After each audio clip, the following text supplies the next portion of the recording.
गए हैं ताकि किसानों की उपज का बेहतर मूल्य मिल सके। किसानों के लिए कृषि ऋण की ब्याज दरों में कमी और कृषि उपकरणों के लिए वित्तीय सहायता का प्रस्ताव का जीवन सरल समृद्धि होगा।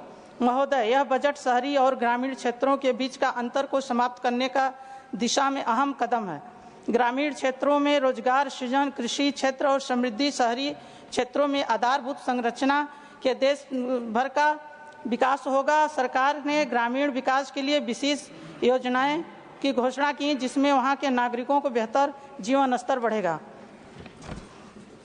प्रधानमंत्री जी श्री नरेंद्र मोदी जी की दूरदृष्टि नेतृत्व की ही जिसके कारण भारत का ग्लोबल प्लेटफॉर्म पर आत्मनिर्भरता की ओर बढ़ रहा है।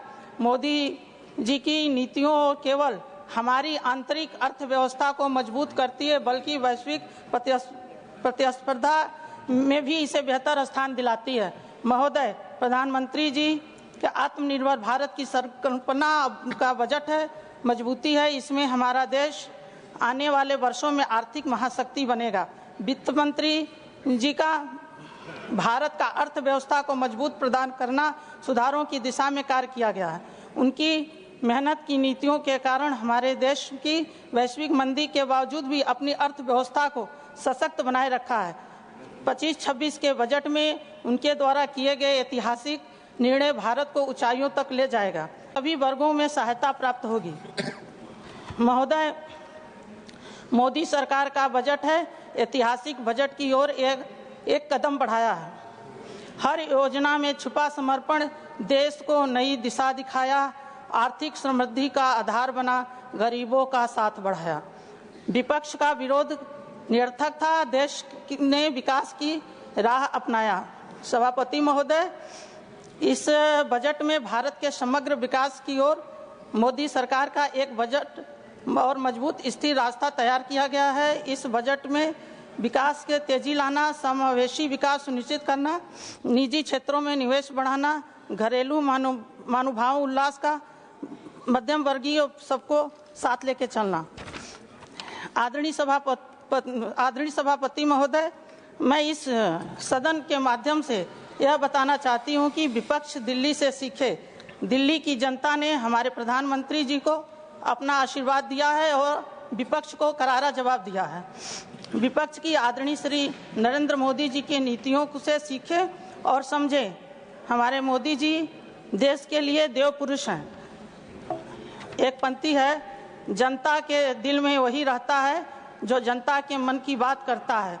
भारत देश की शान है मोदी, जन जन की आवाज है Modi.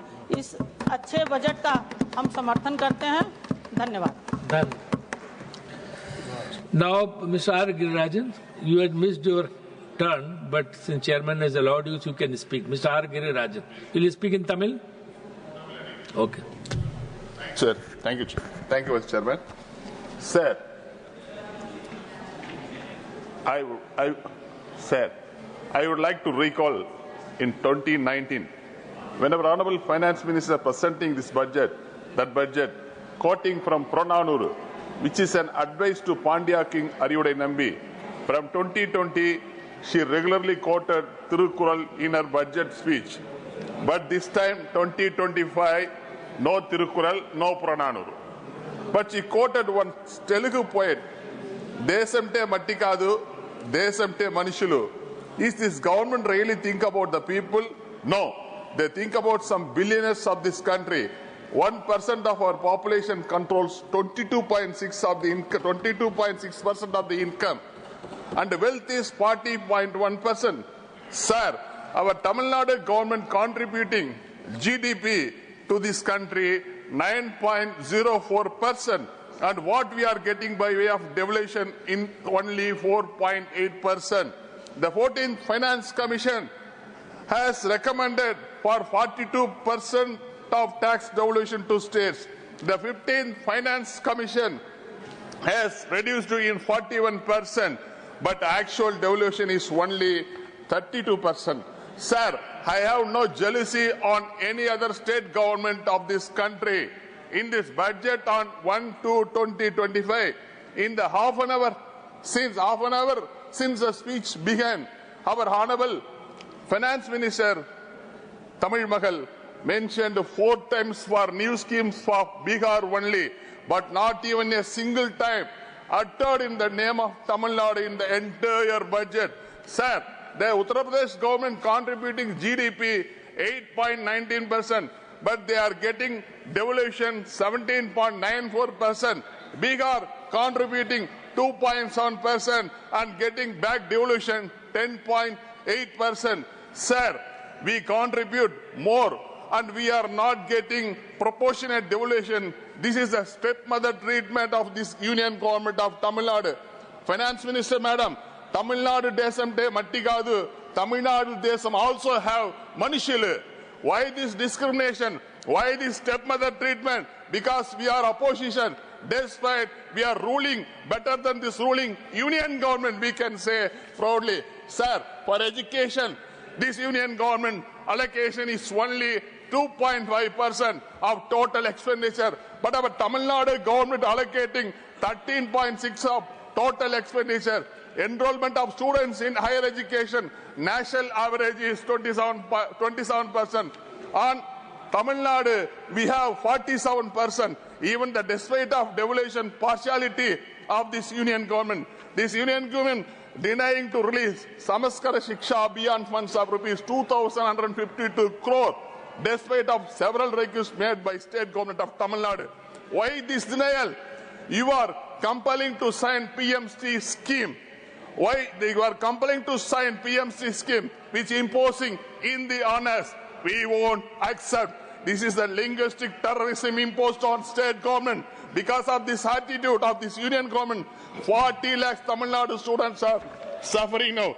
What Narendra Modi stated on 11/6/2014 on this Lok Sabha, I have experienced firsthand what happened. This was quoted by our Honorable Prime Minister Narendra Modi. I have experienced firsthand what happens to the state if there is a favorable government in Delhi, and what happens to the state if there is an unfavorable government in Delhi. I have full experience. It was told by our Honorable President of this. I have experienced the difficulties that the states have to face. How a state is struggling, how a state is neglected, how a state these projects are blocked for personal gains, how conspiracies are hatched to prevent the state from developing. I have full experience of this. Therefore, today, a person who understands the problems of the states have been given the opportunity to serve the Prime Minister of this country.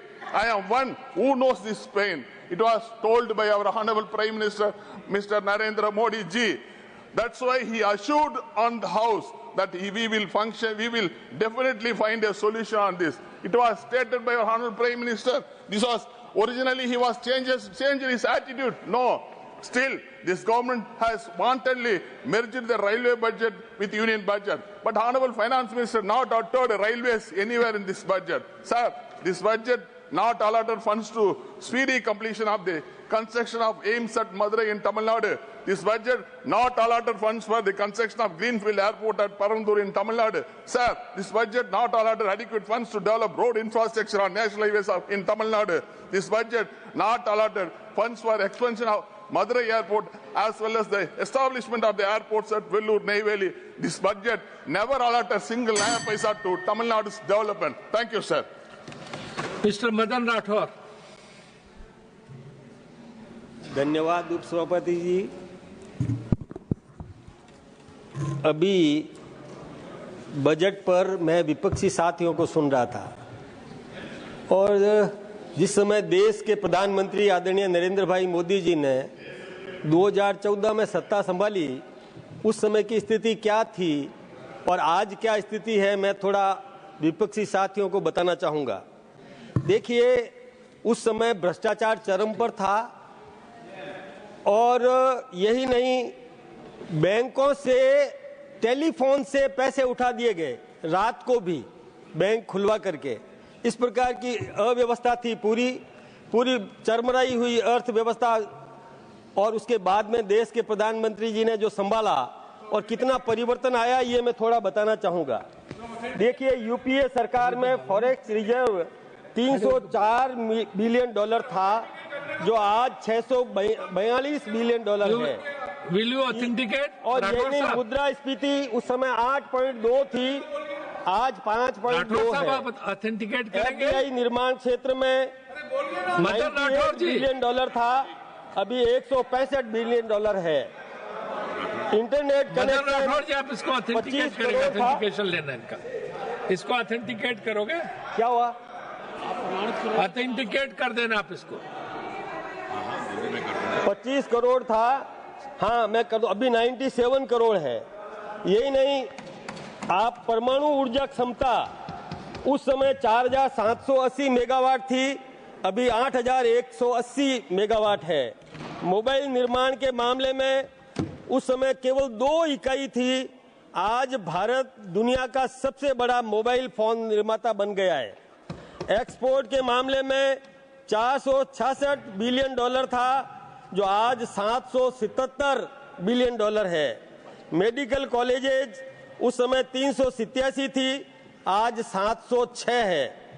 MBBS सीटें पिछले 65 वर्ष में जितनी थी उससे यानी 51,348 थी, और आज 1,08,940 है। यानी इन 10 वर्षों में, जो पिछले 65 वर्षों में जितनी नहीं थी उससे अधिक इन 10 वर्षों में कर दी गई। PG सीटें भी पहले 31,185 थी पूरे 65 वर्षों में, लेकिन वर्तमान में 70,645 PG सीटें बढ़ गई है। एम्स की बात करें तो पहले केवल 7 थी और अभी 23 हो गई। IIT पहले यूपीए के सरकार में 16 थी, आज 23 है। IIM पहले 13 थी, आज 21 है। विश्वविद्यालय पहले 676 थे, आज 1200 से अधिक, लगभग दोगुने हैं। ये परिवर्तन आया है, ये सब विपक्षी साथियों को समझने की जरूरत है। एयरपोर्ट पहले 74 थे, आज 157 है। बहुआयामी गरीबी प्रतिशत ये भी घटा है। स्टार्टअप की संख्या पहले 350 थी, आज 1.25 लाख से अधिक है। क्या तुलना करेंगे आप? जनधन बैंक खाते पहले 15 करोड़ थे, आज 50 करोड़ से अधिक है। रिन्यूएबल एनर्जी क्षमता पहले 76 गीगावाट थी, आज 203 गीगावाट है। कैपिटल एक्सपेंडिचर 2.51 लाख करोड़ था, आज 11.2 लाख करोड़ है। रक्षा उत्पादन के क्षेत्र में पहले 46,000 करोड़ रुपए खर्च किए जाते थे, आज 1.3 लाख करोड़ रुपया उसमें भी लगाया जा रहा है। और मेट्रो रेल पहले 5 शहरों में थी, आज 20 शहरों में है। राजमार्ग निर्माण की गति पहले 12 किलोमीटर प्रतिदिन थी, आज 28.3 किलोमीटर प्रतिदिन है। विद्युतीकरण की स्थिति 85% थी, आज 100% है, 100% है। मैं आपसे ये निवेदन करना चाहूंगा, ग्रामीण क्षेत्र में बिजली पहले 12 घंटा मिलती थी, आज 22 घंटा मिल रही है। ये कोई कम बात नहीं है। मोदी जी ने बहुत संभाला इस देश को, उन्होंने किसान की भी चिंता की। आप जानते हैं कि कृषि के मामले में कई जिले पिछड़े हुए हैं, जो उनमें से अभी हमने 100 जिले पहले छांटे, ऐसे छांट करके चुन करके जो कृषि के क्षेत्र में बहुत पिछड़े हुए हैं उनमें, और मृदा का परीक्षण करेंगे। जमीन से 7, 8, 10 इंच नीचे की मिट्टी लेकर के उसका परीक्षण करवा करके किस प्रकार की वहां पर फसल हो सकती है, किस प्रकार का उन्नत बीज दिया जा सकता है, उन जिलों को समृद्ध करेंगे, उत्पादन के क्षेत्र में उसको मजबूत करेंगे, और उसके बाद में दूसरे 100 जिले लेंगे। इस प्रकार की व्यवस्था है ना। आम आदमी के जीवन स्तर को ऊंचा उठाने के लिए किस प्रकार की योजना मोदी जी ने दी है, ये विपक्षी साथियों को समझने की जरूरत है। केवल विरोध करना ठीक है, आप विपक्ष में हैं, विपक्ष की अपनी भूमिका निभाएंगे, लेकिन ये परिवर्तन जो आया है इससे तो खुश होना चाहिए, ये तो उनको समझने की जरूरत है। यही नहीं, फसल बीमा दिया, और बीमा भी कब से? फसल बुआई से लेकर के फसल तैयार हो जाए, मंडी तक चली जाए, तब तक हर इश्यू पर कभी भी कोई दुर्घटना हो जाए, आपदा आ जाए, तब भी वो फसल बीमित है उस किसान की।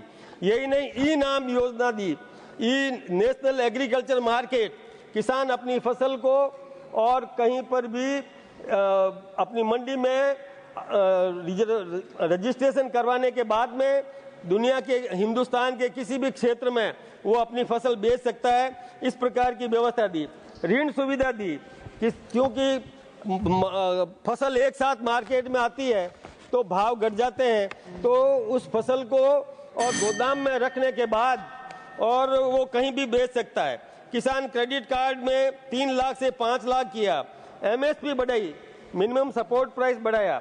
यही नहीं, और सब्जियां और फल उत्पादन के क्षेत्र में भी, और मैं धन्यवाद देना चाहूँगा रेल मंत्री जी का भी कि हमारे गंगानगर में और किन्नू बहुत प्रचुर मात्रा में हुआ, और बंगाल में वहाँ पर हम भेजने के लिए हमने रेल मांगी, तत्काल रेल दे दी गई ताकि वो बंगाल के और लोगों को भी किन्नू मिल सके। इस प्रकार की व्यवस्था दी, यानी द्रुत गति से कैसे फसल को और खराब नहीं होने दें, तत्काल पहुंचाया जा सके मार्केट में ताकि किसान को उसका भाव मिले। और यही नहीं, कपास, लंबे रेशे वाला कपास, ये उत्पादन के क्षेत्र में मैं सोचता हूं कि यदि इस प्रकार का कपास पैदा किया तो टेक्सटाइल इंडस्ट्रीज में, वस्त्र उद्योग के लिए तो वरदान साबित होगा। और यूरिया संयंत्र लगाया। यही नहीं, MSME में भी डबल किया, MSME को भी मजबूत करने की कोशिश की, क्रेडिट गारंटी दी, नया स्टार्टअप और 10 करोड़ से लगाकर 20 करोड़ तक देने का ये प्रावधान भी किया। आपने समय दिया, समय बहुत कम मिला है लेकिन ठीक है, बहुत बहुत धन्यवाद आपका। थैंक यू, धन्यवाद। श्री रमेश्वर तेली जी।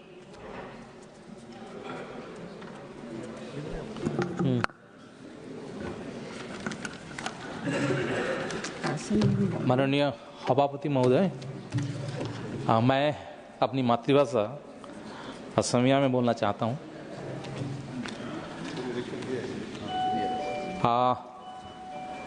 2025 और 26 जी बाजेट आमार वित्तमंत्री निर्मला सीतारमण डांगरीनिये जी दाखिल करिले ताक मैं समर्थन करी केटामान कथा कब विचारिছোঁ।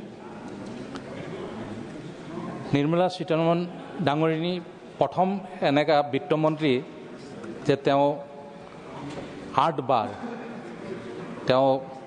बाजेट दाखिल करा प्रथम आमार महिला। मैं वित्तमंत्रीक मोर फालपा धन्यवाद जनाइছোঁ। मैं बहुत बक्ता आछे, मैं बेसी कब विचरा नाई, केइटामान कथाई कब विचारिছোঁ।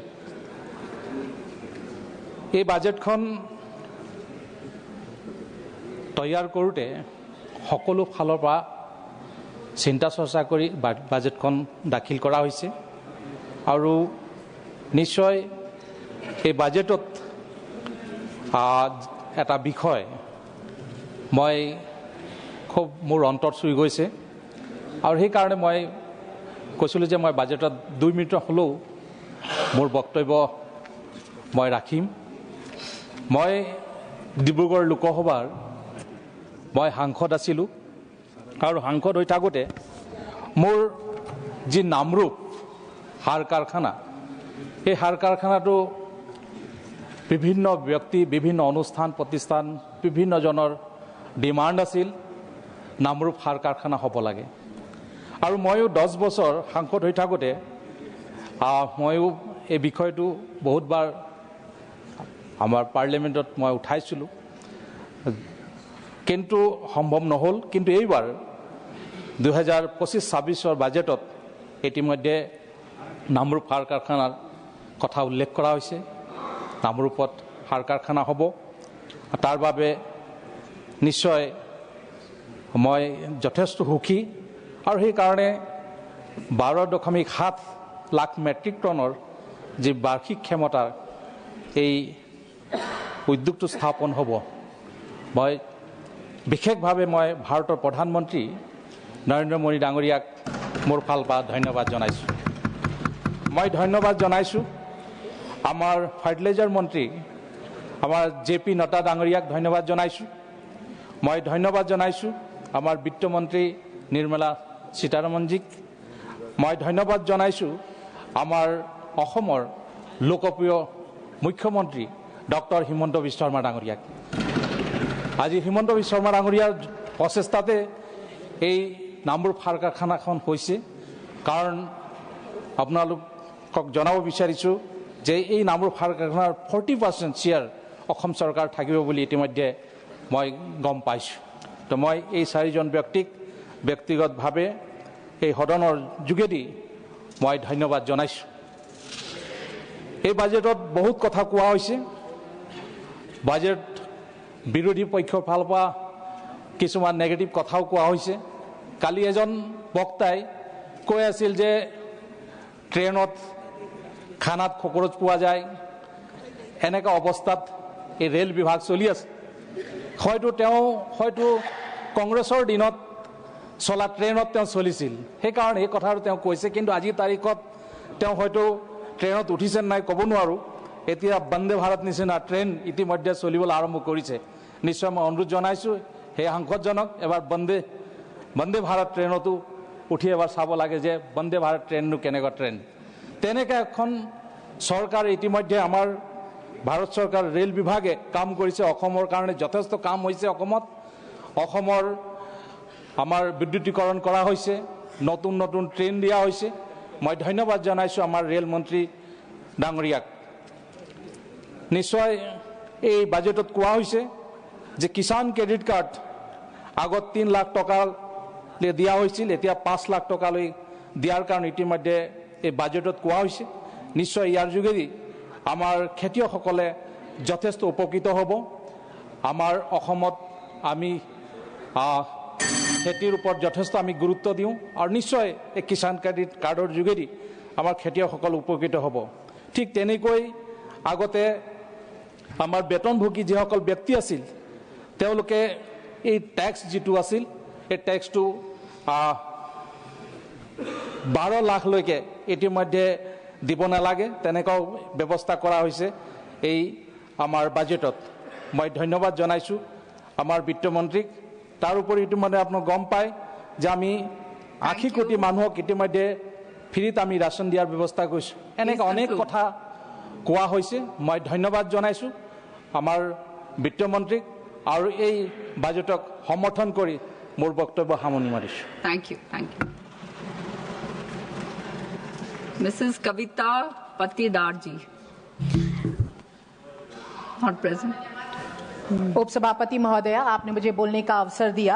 मैं सर्वप्रथम हमारे देश के यशस्वी प्रधानमंत्री माननीय मोदी जी और वित्त मंत्री माननीय निर्मला सीतारमण जी को इस उद्देश्य और सर्वांगीण विकास को सुनिश्चित करने वाले बजट को रखने के लिए बहुत बहुत धन्यवाद प्रेषित करती हूं। यह बजट सिर्फ आंकड़ों का पुलिंदा नहीं है, बल्कि इस देश की 140 करोड़ देशवासियों को के सपनों को पंख देने वाली एक युगांतकारी पहल है। माननीय प्रधानमंत्री जी की वो प्रतिबद्धता है जो वादों से आगे निकालकर जमीनी हकीकत पर आज आधारित है। माननीय सभापति महोदया, माननीय प्रधानमंत्री जी ने इस बजट को समृद्धि का गुणक बताया है, जो बचत, निवेश और विकास के मार्ग को प्रशस्त करेगा। आज इस बजट को देखते हुए मुझे डॉक्टर बाबा साहब अंबेडकर जी का स्मरण हो रहा है। ये मेरा सौभाग्य है कि भारत के हृदय स्थल मध्य प्रदेश के महू की मैं बेटी हूँ। वो महू जो बाबा साहब अंबेडकर जी की जन्म स्थली है और जिनमें माननीय मोदी जी के नेतृत्व में 5 तीर्थों का निर्माण किया गया है, वो जन्म तीर्थ उनमें से एक है। और मुझे ये बताते हुए बहुत हर्ष है कि उस तीर्थ के निर्माण के बाद प्रधानमंत्री के रूप में पहले प्रधानमंत्री जिन्होंने वहां पर माथा टेका वो नरेंद्र मोदी जी थे। और उन्होंने सिर्फ माथा नहीं टेका, बल्कि बाबा साहब अंबेडकर जी की दी हुई सीख को आत्मसात करते हुए उसे पूरा करने का संकल्प लिया। बाबा साहब ने पूरे दुनिया को समरसता का संदेश दिया और माननीय प्रधानमंत्री आदरणीय मोदी जी ने सबका साथ सबका विकास करके उन हर एक प्रत्येक वर्ग की प्रगति को सुनिश्चित करने का काम किया। माननीय उपसभापति महोदय, मुझे ये बताते हुए बहुत दुख हो रहा है कि कांग्रेस के लोग जिन्होंने हमेशा बाबा साहब अंबेडकर जी का कभी सम्मान नहीं किया, उन्हें हराने का काम किया, वो आज महू की उस धरा पर राजनीतिक रोटी सेकने के लिए पहुंचते हैं और वो महू की जनता को और महू की उस पवित्र भूमि को कलंकित करने का काम करते हैं, ये कहकर कि गंगा में डुबकी लगाने से गरीबी दूर नहीं होती। महोदया, मैं ये बताना चाहती हूं कि सालों तक सत्ता पे रहने वाली कांग्रेस को ये नहीं पता है कि गरीबी दूर कैसे होती है, लेकिन देश के यशस्वी प्रधानमंत्री माननीय मोदी जी को बहुत अच्छे से पता है कि गरीबी कैसे दूर होती है। उन्हीं के ये सुशासनों का ये परिणाम है कि आज 25 करोड़ जनता गरीबी रेखा के बाहर आई है। आज हर एक व्यक्ति के सिर पर छत है, हर घर में नल है और नल में जल है, आज हर गांव तक सड़क बनी हुई है। और जब रेल की बात आती है तो मैं मध्य प्रदेश के लिए कहना चाहूंगी कि 2014 के पहले के बजट की तुलना में आज 1 नहीं, 2 नहीं, 3 नहीं, 23 गुना ज्यादा बढ़ाकर बजट मध्य प्रदेश को रेलवे में दिया गया है। मैं बहुत बहुत धन्यवाद माननीय मोदी जी को प्रेषित करना चाहती हूं। आज मध्य प्रदेश में मेडिकल की 2000 नई सीट के साथ ही पूरे देश में 75,000 नई मेडिकल सीट देकर युवाओं को पढ़ने के लिए शिक्षा के नए अवसर प्रदान करने का काम माननीय मोदी जी ने किया है। इतना ही नहीं, जब आर्थिक तंगी के कारण सांसें थम जाती थी, उन्हें जीवन देने का काम भी अगर किसी ने किया है तो आदरणीय मोदी जी ने आयुष्मान जैसी योजना देकर किया है। और मुझे यह बताते हुए बहुत गर्व है कि 70 वर्ष के अधिक आयु को भी इस योजना का लाभ दिया जा रहा है। और यही नहीं, कैंसर जैसी जानलेवा बीमारी के जीवन रक्षक दवाओं को कस्टम ड्यूटी से हटाकर आदरणीय मोदी जी ने यह बता दिया है कि सर्वे भवन्तु सुखिनः सर्वे सन्तु निरामयाः। मैं माननीय मोदी जी को बहुत बहुत धन्यवाद देती हूं। महोदया, हम सब जानते हैं, मैं खुद किसान पुत्री हूं, किसानों को विपक्षी ने हमेशा चुनावी जो घोषणा है उसका पात्र समझा है, जबकि माननीय मोदी जी ने भारतीय विकास के एजेंडे में हमेशा किसान को केंद्र में रखा है। आज किसान सम्मान निधि के साथ ही धन धान कृषि योजना के साथ ही दलहनों में आत्मनिर्भरता बनाने के साथ क्रेडिट कार्ड की ऋण सीमा को 3 लाख से बढ़ाकर 5 लाख तक का कर दिया है। और कृषि के लाभ का धंधा कैसे बने ये दुनिया को बता दिया है। आज महिला होने के नाते माननीय प्रधानमंत्री जी को इसलिए भी धन्यवाद देती हूं कि आर्थिक गतिविधियों में 70% योगदान महिलाओं को देकर और आज ये उन्होंने सिद्ध कर दिया है कि माननीय मोदी जी के सुशासन में आज बेटियां फाइटर प्लेन भी चला रही है। और आने वाले समय में नारी शक्ति वंदन अधिनियम जैसे अभूतपूर्व निर्णयों के द्वारा इस देश के नेतृत्व में भी भागीदारिता सुनिश्चित उनकी होगी। मैं माननीय मोदी जी को कोटि कोटि धन्यवाद इस बात के लिए भी देती हूं कि जब माननीय निर्मला सीतारमण जी ने इस पूरे देश को के सामने बजट को प्रस्तुत किया तो मध्यम वर्गीय परिवार के चेहरों पर खुशियां लाने का काम माननीय मोदी जी ने किया है। आज 12 लाख तक की आय को कर से छूट प्रदान करते हुए सर्व सुख जो हम लोग हमेशा मांग करते हैं कि सर्वप्रथम हम लोग के जीवन में खुशियां जो लाए वो ऐसी गवर्नमेंट हर एक व्यक्ति चाहता है, तो माननीय मोदी जी ने उस बात को परिलक्षित किया है। आज विकास भी है तो विरासत भी है। मैं इतना कहना चाहती हूं कि महिला सशक्तिकरण की ओर बढ़ते हुए आज हमारे माननीय मोदी जी के कदमों से हमने ये दिखाया है कि अभी ये तो भारतीय जनता पार्टी की सरकार की ये तीसरी जो पारी है उसकी शुरुआत है, आगे बहुत कुछ बाकी है। आगे सारा विश्व मोदी जी के नेतृत्व में इस भारत को विश्व गुरु बनते हुए देखेगा। इस संकल्प के साथ पुनः बहुत बहुत बधाई देते हुए जय हिंद, जय भारत। धन्यवाद, धन्यवाद। श्री रामदास थावले जी।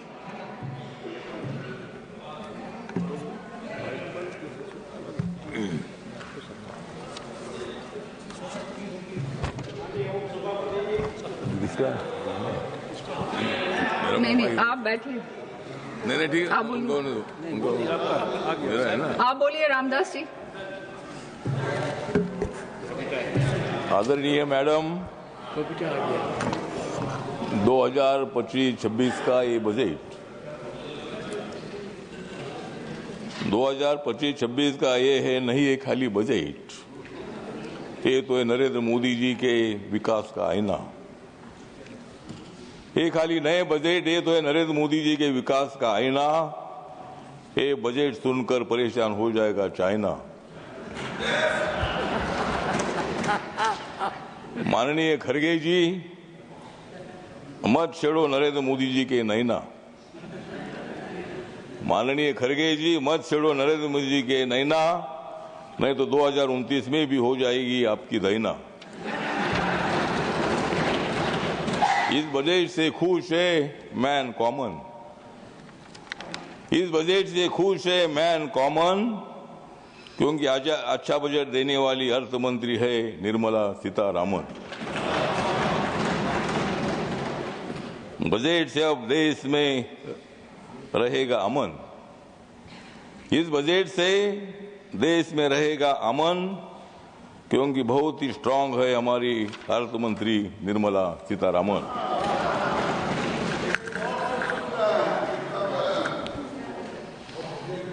अब तो टूट रहा है विपक्षी दल, अब तो टूट रहा है विपक्षी दल, मोदी जी के हाथ में ही होगा कल। पहुंच रहा है घर घर में नल से जल, पहुंच रहा है घर घर में नल से जल।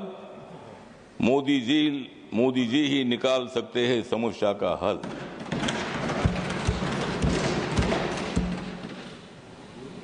तो आदरणीय मैडम, ये जो बजट है, ये बजट सामाजिक न्याय के साथ साथ आर्थिक न्याय देने वाला बजट है।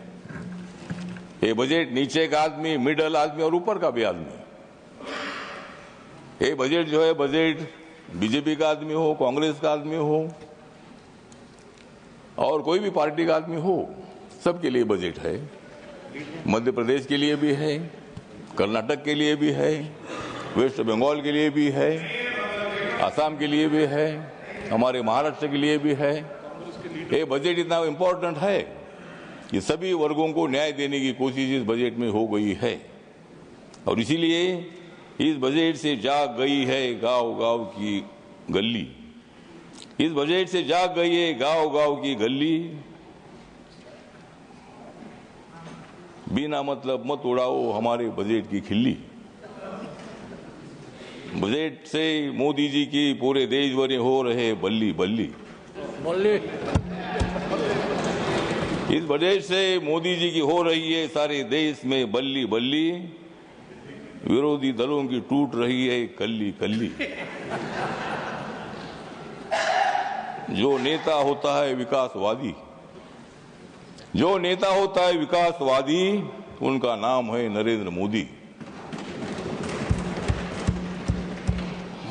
पूरे देश की बोल रही है दादी, पूरे देश भर की बोल रही है दादी, बहुत ही अच्छे है प्रधानमंत्री नरेंद्र मोदी। तो ये जो बजट है, इस बजट में मैडम सभी मंत्रालयों को बहुत ही अच्छा बजट दे दिया है। रक्षा मंत्रालय के लिए 6,81,000 से भी ज्यादा करोड़ का बजट है। सड़क परिवहन एवं राजमार्ग के लिए 2,87,00,000 का बजट है। रेलवे के लिए 2,55,000 का बजट है। गृह मामले के लिए 2,33,000 का बजट है। उपभोक्ता मामले, खाद्य एवं सार्वजनिक के लिए 2,15,000 का बजट है। वितरण के लिए 1,90,000 का बजट है। और मेरा मंत्रालय जो है सामाजिक न्याय और अधिकारिता मंत्रालय सभी लोगों को न्याय दे देता है। जो हमारे पास आते हैं उनको न्याय देते हैं, जो नहीं आता है उनको नहीं देते हैं।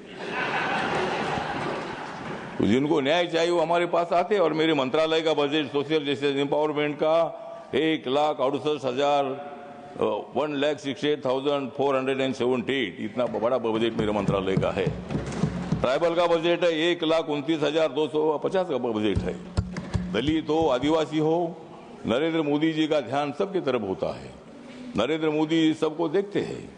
नरेंद्र मोदी जी ने सभी लोगों का ऐलान किया है कि आइए हमारे साथ आइए, इस लोकतंत्र को बचाने के लिए हम सब लोग मिलकर देश को आगे बढ़ाते हैं। डॉक्टर बाबा साहब अम्बेडकर जी का संविधान का भारत अगर बनाना है तो बाबा साहब अम्बेडकर जी ने बहुत बड़ी जिम्मेदारी उठाई थी। बाबा साहब अम्बेडकर जी ने नदी जोड़ने का प्रोग्राम अनाउंस किया था। बाबा साहब अम्बेडकर जी जब वाटर रिसोर्सेज मिनिस्टर थे, आदरणीय पंडित जवाहरलाल नेहरू जी तब माननीय प्रधानमंत्री थे और नदी जोड़ने का प्रोग्राम बाबा साहब अम्बेडकर जी ने बताया था। डैम बनाने का प्रोग्राम भी बाबा साहब ने बनाया था। और डैम से बिजली निर्माण होती है, डैम से पानी पीने के लिए मिलता है, खेती के लिए पानी मिलता है। इसीलिए बाबा साहब अम्बेडकर जी का बहुत बड़ा योगदान है।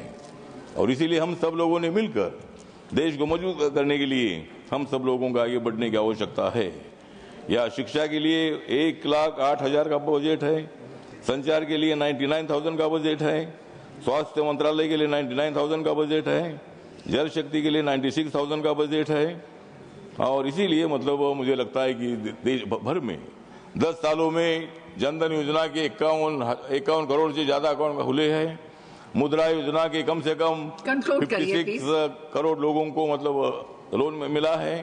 उसके साथ साथ जो हमारे उज्ज्वला योजना है 10 करोड़ से ज्यादा लोगों को गैस सिलेंडर मिला है।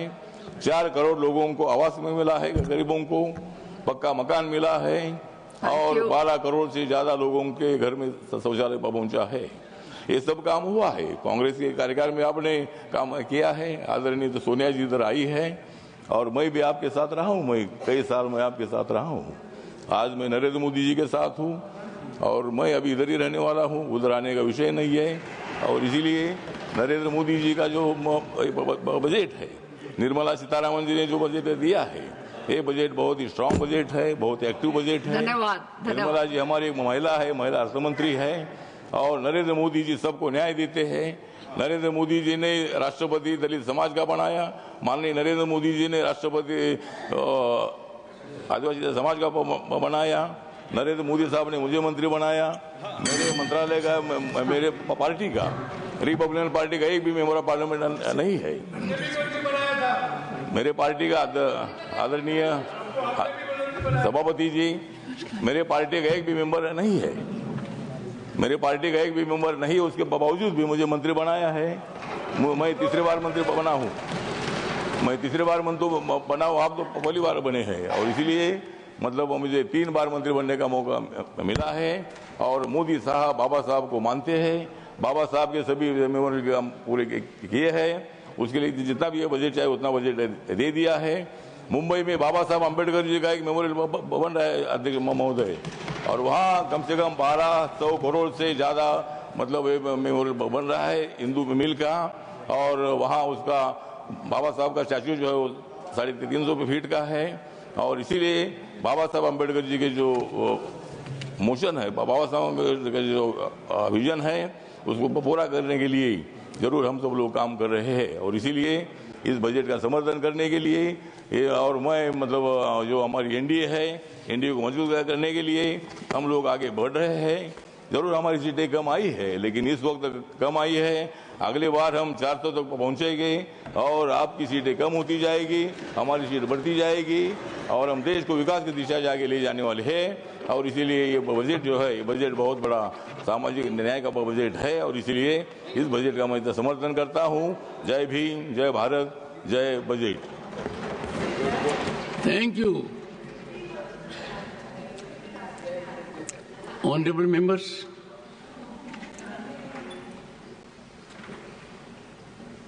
papers to be laid on the table. Corrigendum to Appendix 5, the report of the Joint Committee on the Vaat Kau Amendment Bill 2024, Dr. Medha Vishram Kulkarni. Honorable Chairman, sir, I rise to lay corrigendum to Appendix 5 to the report of the Joint Committee on the Vaat Kau Amendment Bill 2024 as listed against my name in today's supplementary list of business. Sir, this shows that the minister had misled the House. Yes. This shows that the minister had misled the House. Yes. Honorable members, it shows that parliamentary institutions are blossoming. Sentiments are taken into consideration, steps are taken, and this gives us another message. We must take recourse to law rather than engage in something which people cannot approve or is to their distaste. And if we have anything to add on this, it is appreciation. And we want more of such things to happen because it is only exchange by dialogue, things happen. Because of our pressure that the corrigendum was presented, I'd like the leader of the House to accept this. Honorable members, I express my gratitude to the government because the matter was brought to my notice and I engaged with the government. Sir, by whom? leader of the house met me. No, leader of the house I must give. If you are asking, one second.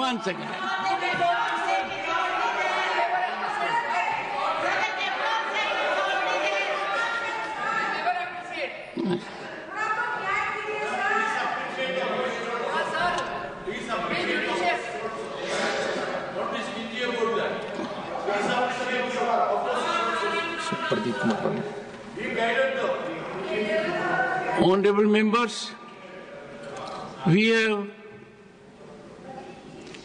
Shri S.D. Devgowda ji. In terms of age and experience, the senior most member of the Parliament and former Prime Minister. At this age, his presence, not only in the House but in committees also, is very encouraging to us, inspirational and motivational. I have permitted Shri S.D. Devgowda ji, taking into consideration all aspects, he will briefly reflect to his address. Rest will be laid on the table of the House.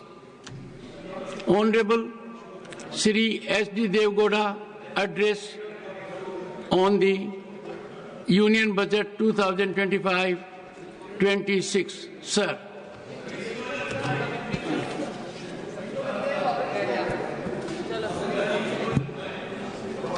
I am grateful to you, sir.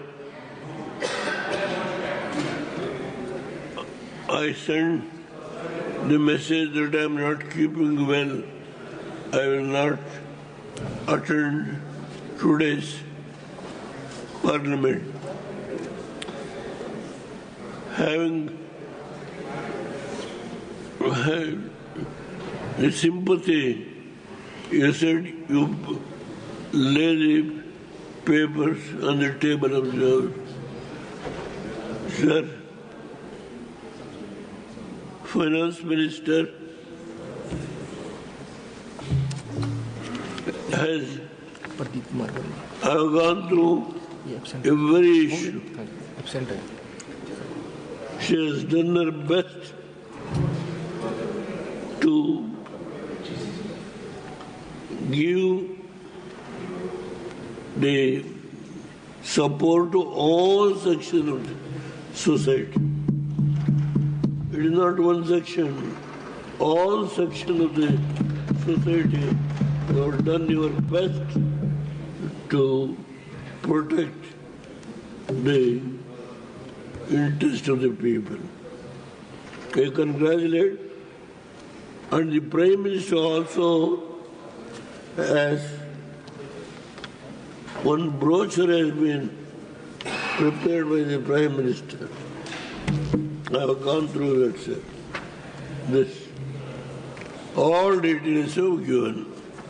Yes. Now, I don't want to against your direction. There are 4 issues, sir. One dimension, just now all youths are coming to cities. Your good self can understand the Bangalore population is 1,40 lakh. Why? I have given a note. Orange was given by the chair. I will place it on the table of the House. And the other is about the micro, small scale, medium industries. Just a note. I will place it on the table of the House. Another is this jackfruit. I am trying my best to determine jackfruit jamun. These to be form a board. I'm not talking south or north. Bihar, the Makana board has been formed. In southern states, the jackfruit tamarind is everywhere, even in the roadside it is there. If the board is formed, youths will start making the value addition, the product, and they will don't come to cities. That is one point. And the other is small scale industries have given a no, just only no. You would have directed me because I am running a fever. My conscience is not permitted to absent. I had come. Please. And sir, don't strain. Sir, place it on the table. Only one point. Don't strain. Just, sir. Godavari, Kaveri, linking. Sir, our leader is sitting.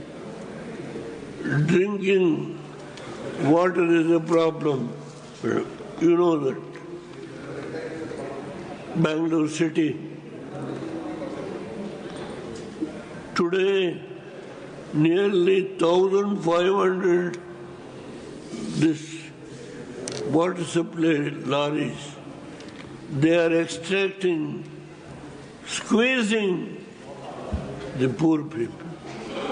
I will leave it that stage, sir. Only one point which I will read. The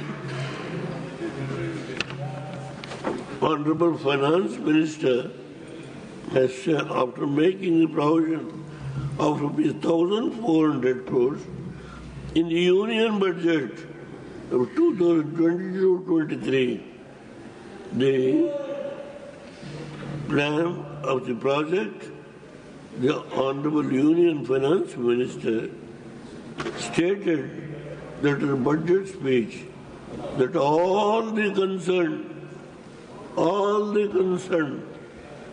states would be consulted in the matter of giving approval to the DPR and implementing the scheme. This is Honorable Finance Minister. All our friends, they demanded Godavari to Kaveri. If it is below Bidgundu, below Mettur, if the link is going to be made, what we have to do, please, even at least the Godavari water, Karnataka is suffering. Please, with folded hands, I will beg you. Thank you, sir. I will, because Chairman has directed me not to speak much. Lay it on the table. Thank you, sir. I will leave it. Only small scale industry. I made a note. And rural young people are coming to the town. How to prevent it? I have made it a small note, 4 different sheets are there, and this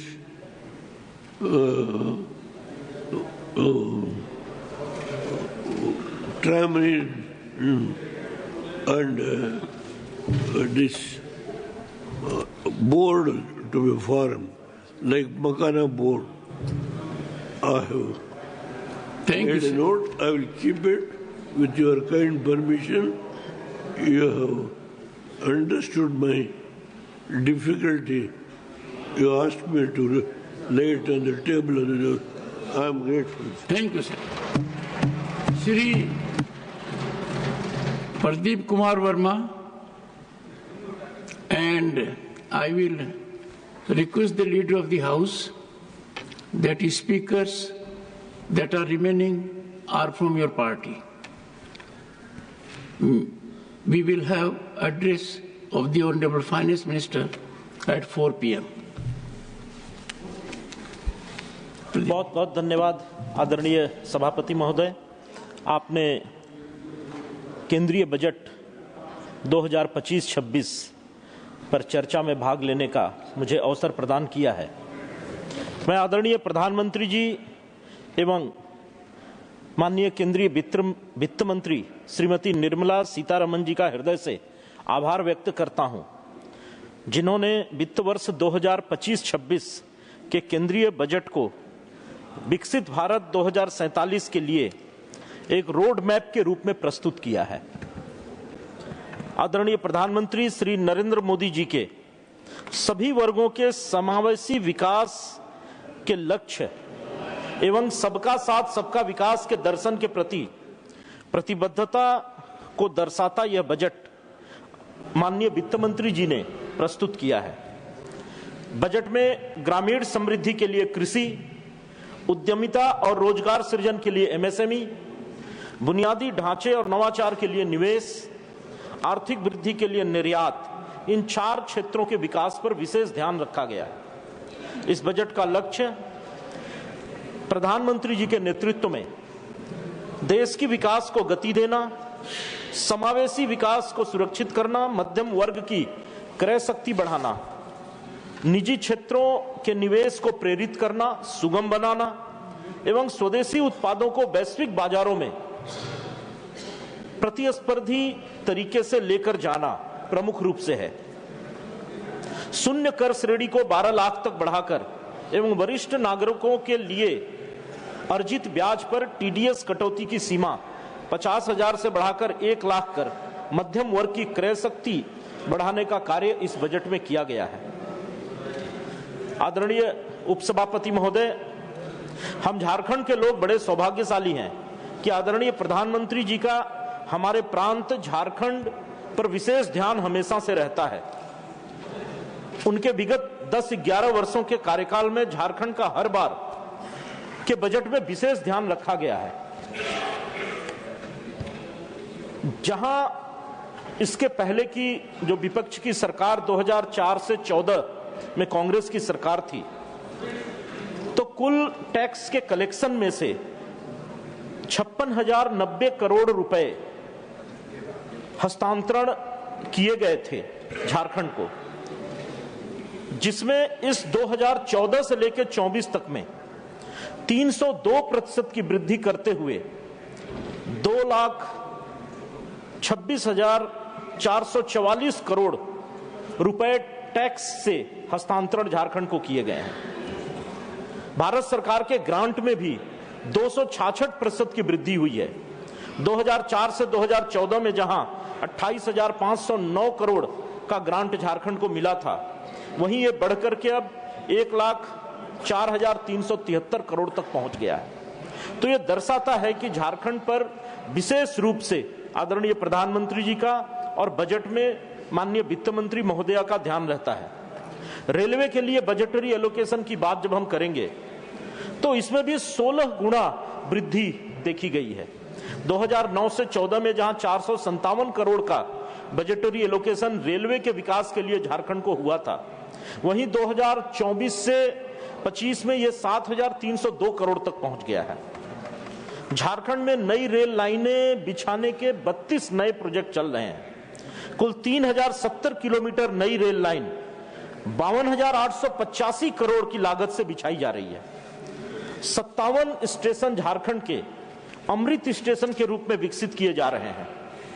2014 के बाद से, जब से आदरणीय प्रधानमंत्री जी के नेतृत्व में एनडीए की सरकार आई है, कुल 436 रेल, फ्लाईओवर एवं अंडरपास झारखंड में निर्मित हुए हैं। धरती आबा जनजातीय ग्राम उत्कर्ष अभियान के तहत प्रधानमंत्री जी द्वारा 63,000 देश भर में आदिवासी गांवों के 5,000 करोड़ से अधिक आदिवासी जनता को लाभ पहुंचाने की जो योजना प्रारंभ की गई है, उसका बहुत बड़ा लाभ झारखंड के हिस्से आने वाला है। 2800 करोड़ रुपए में झारखंड में 40 एकलव्य मॉडल आवासीय विद्यालय बनाए जा रहे हैं। इसका भी लाभ झारखंड के आदिवासी समाज को मिलने वाला है। मैं कंक्लूड करता हूं, कुल मिलाकर के हमेशा से जब से आदरणीय प्रधानमंत्री जी के नेतृत्व में एनडीए की सरकार आई है, झारखंड का बजट में हमेशा ध्यान रखा गया है। मैं आदरणीय प्रधानमंत्री जी और माननीय वित्त मंत्री महोदया का विशेष रूप से धन्यवाद करते हुए समाप्त करता हूं। धन्यवाद। श्री डॉक्टर भीम सिंह।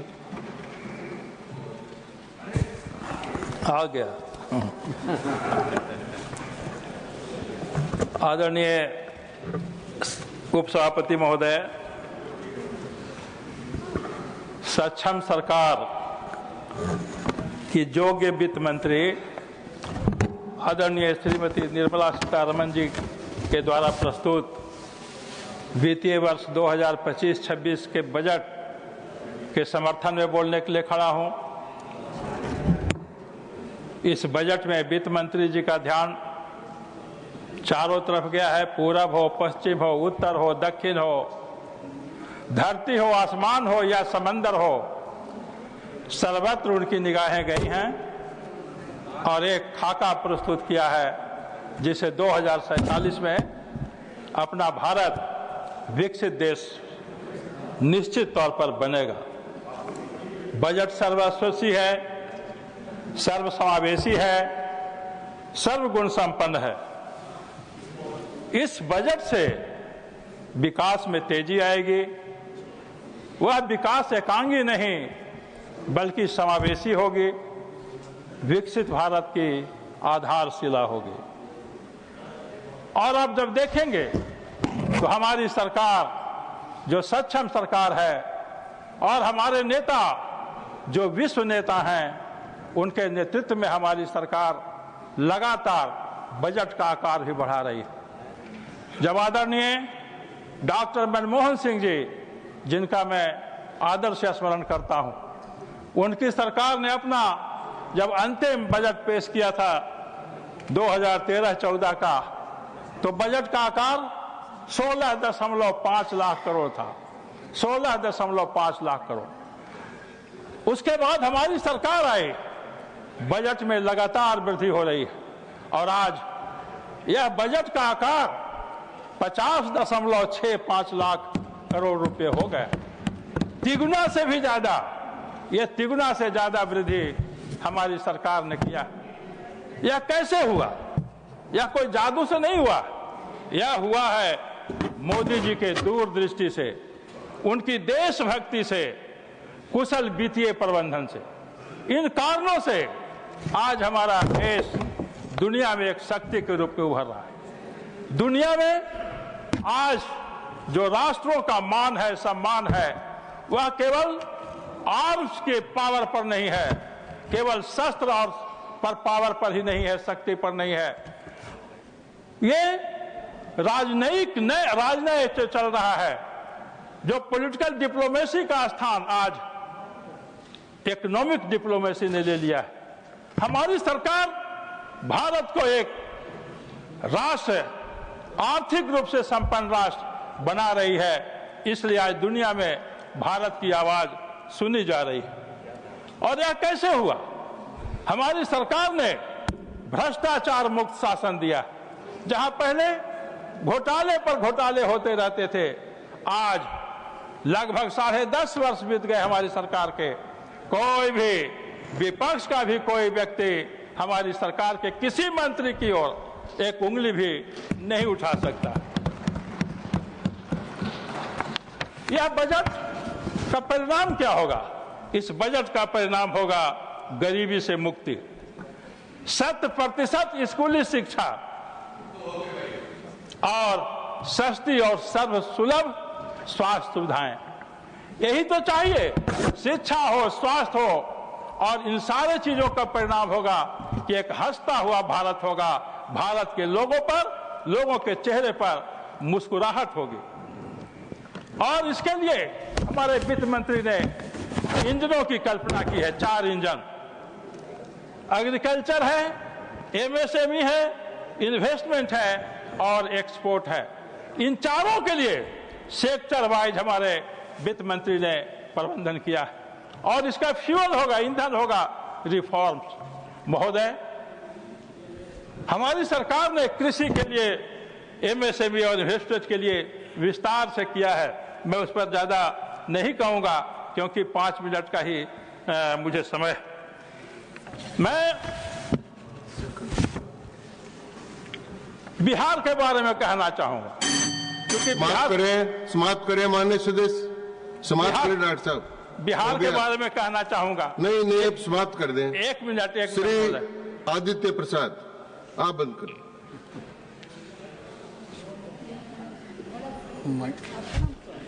माननीय उपसभापति महोदय, मुझे इस बजट पर बोलने के लिए अवसर देने हेतु आपका बहुत बहुत धन्यवाद। 5 मिनट है आदित्य प्रसाद जी। सर्वप्रथम मैं इस दूरदर्शी और जन कल्याणकारी बजट के लिए एक गरीब बाप का बेटा, गरीब माँ का बेटा, भारत माँ का लाल, देश के यशस्वी प्रधानमंत्री एवं माननीय वित्त मंत्री जी का हार्दिक धन्यवाद करता हूं। उपसभापति महोदय, हमारी सरकार ने महिलाओं, किसानों, युवाओं, पिछड़ों, दलित, आदिवासी, सभी समाज, सभी वर्ग के लिए तकनीकी शिक्षा और अन्य नागरिक सुविधाओं के संबंध में अभूतपूर्व विकास किया है। मेरे गृह राज्य झारखंड, जो कि एक आदिवासी जनजाति बहुल राज्य है, मुझे अपार हर्ष है कि धरती आबा जनजाति ग्राम उत्कर्ष के अंतर्गत 80,000 करोड़ रुपए इस बजट में प्रावधान किया गया है। 470 से ज्यादा एकलव्य मॉडल आवासीय विद्यालय, जिसमें 1.25 लाख आदिवासी बच्चों तक को स्कूली की शिक्षा दी जा रही है। महोदय, किसान सम्मान निधि के रूप में एक धनराशि जो एक निश्चित समय अंतराल पर किसानों को सहयोग राशि के तौर पर दी जाती है, उसे बढ़ा करके 41,000 करोड़ रुपए किया जाना एक बहुत महत्वपूर्ण कदम है। चूंकि मैं गांव से आता हूं, भारत गांवों का देश है, गांव में किसान रहते हैं। किसान सम्मान निधि योजना के माध्यम से प्रत्येक 4 महीने में जो राशि प्रधानमंत्री जी ने किसानों को जो देने का जो शुरू किया है, मैं देखता था कि किसान जब खेती करने का समय आता था तो माँ बेटा से बोलता था कि बेटा कब आएगा, बीज कब आएगा, खाद कब आएगा। पिताजी बेटा से पूछते थे, लेकिन बेटा के पास पैसा रहता नहीं था। मजबूरी में वो अपना खेत में फसल लगा नहीं पाता था। माँ और पिताजी किसान रोते थे और वैसे ही किसानों के आंखों के आंसुओं को प्रधानमंत्री जी ने पोंछने का काम किया है। आज किसान सम्मान पूर्वक सीना तान करके खेतों में फसल लगाने का काम कर रहा है। मुझे गर्व है कि देश आजाद होने के बाद हम लोग जिस प्रकार से गांव में कच्ची सड़कों में चलते थे, कभी सड़क में चल नहीं पाते थे। बरसात के मौसम में जब स्कूल जाते थे तो कभी सड़क में नहीं चल पाते थे, पगडंडियों में चलते हुए, आरों में चलते हुए, जंगलों में चलते हुए 7 किलोमीटर का दूरी तय करके हाई स्कूल जब जाते थे तो ऐसा लगता था कि हम लोग सपना में भी पक्की सड़क देखने का काम नहीं करेंगे। लेकिन प्रधानमंत्री ग्राम सड़क योजना के माध्यम से सरदार अटल जी ने इस कार्यक्रम को शुरू किया, सड़क बनाने की प्रथा को शुरू की और झारखंड राज्य सौभाग्यशाली है कि राज्य अलग होने के बाद 2002 में सरदार अटल बिहारी वाजपेयी जी ने झारखंड राज्य के रांची जिले के दुबलिया गांव में इस योजना का शुरुआत की थी। इसका हम लोगों वहां का गवाह है। महोदय, 25,000 बस्ती जो स्लम एरिया है, जो गरीब लोग रहते हैं, किसान रहते हैं, गांव का किसान सड़क के भाव में सब्जी उपजाता था, खेती करता था, लेकिन बाजार पहुंच नहीं पाता था। साइकिल धक्का देते देते देते भरुआ में, बोझा में दीदी लोग, माँ लोग खांची में सब्जी लेकर के बाजार जाती थी, लेकिन बाजार या तो देर से पहुंचती थी या पहुंच नहीं पाती थी। बाजार पहुंचती भी तो सब्जी बिकता नहीं था। किसान वहां पर सब्जी या तो फेंक के चला आता था या बिचौलिया औने पौने दामों में बेचने का काम करता था। आज प्रधानमंत्री जी का देन है कि गांव का किसान सीना तान कर, सीना चौड़ा करके बाजार में जाता है, सम्मान पूर्वक सब्जी और जो भी खेती करता है उसका उचित मूल्य लेने का काम करता है। महोदय, हम रेल का बात करना चाहेंगे। हम लोग सिनेमा में देखते थे, टीवी में देखते थे कि जिस प्रकार से वंदे भारत, अमृत भारत, नमो भारत ट्रेन चल रही है, हम लोग कभी ऐसा सामने से देखे नहीं थे। लेकिन वर्तमान नरेंद्र मोदी जी के नेतृत्व में अश्विनी कुमार जी माननीय मंत्री जी के सफल संचालन में इस प्रकार की ट्रेनें चल रही है। महोदय 2004 से 14 के बीच में हमारी जब कांग्रेस की सरकार थी, उससे पहले अटल बिहारी वाजपेयी जी ने झारखंड राज्य में कोडरमा से हजारीबाग होते हुए रांची तक का रेल लाइन का शिलान्यास किया था, मगर जो 10 वर्षों में कांग्रेस की सरकार चली, एक पत्थर का भी ढेला उस लाइन में रख नहीं पाया। और जब 2014 में देश के यशस्वी प्रधानमंत्री भारत माँ का लाल जब भारत के प्रधानमंत्री बने तो सरपट रेल लाइन चला, आज वहां पर तेजी के साथ ट्रेन चल रही है। और देहात में, गांव में रहने माताएं बहने, जंगलों में रहने वाली माताएं बहने दत्तून पत्ता तोड़ करके शहर जाती है, सब्जी उगा करके शहर जाती है और सामान पर बेच करके हंसते हुए घर पर लौटने का काम करती है। वैसे गरीब माताओं पिताओं का, किसानों का देश के यशस्वी प्रधानमंत्री इस सरकार को आशीर्वाद प्राप्त है। महोदय, इस बजट के माध्यम से मैं कहना चाहूंगा, चूंकि मैं गांव से आता हूं, मध्यम वर्ग के लोग, किसान लोग, तो टैक्स के जो देना पड़ता था 12,000 रुपया, 12 लाख का जो सब्सिडी दिया गया है, लोग सराहना करने का काम कर रहे हैं। और 1 मिनट महोदय, आपका भाषण समाप्त। गाँव का गरीब व्यक्ति पैसे का भाव मिला, आपका भाषण समाप्त हुआ। हमारे स्वास्थ्य मंत्री समाप्त हुआ, माननीय सदस्य समाप्त हुआ।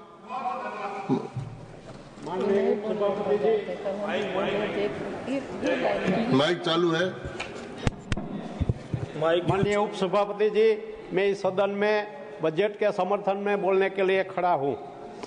दिल्ली के सबसे पहले दिल्ली के भव्य जीत के लिए अपने माननीय नरेंद्र मोदी साहब को धन्यवाद देना चाहता हूं।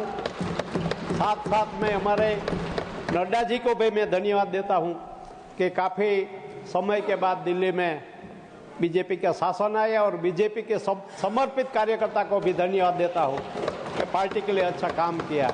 और साथ साथ में दिल्ली के मतदारों को भी मैं धन्यवाद देना चाहता हूं कि हमारी 100 साल पुरानी पार्टी को हैट्रिक लगा दिया, और एक बार नहीं 3-3 बार 0 दे के घर बिठा दिया। इससे सबसे बड़ा सुहाग क्या होता है?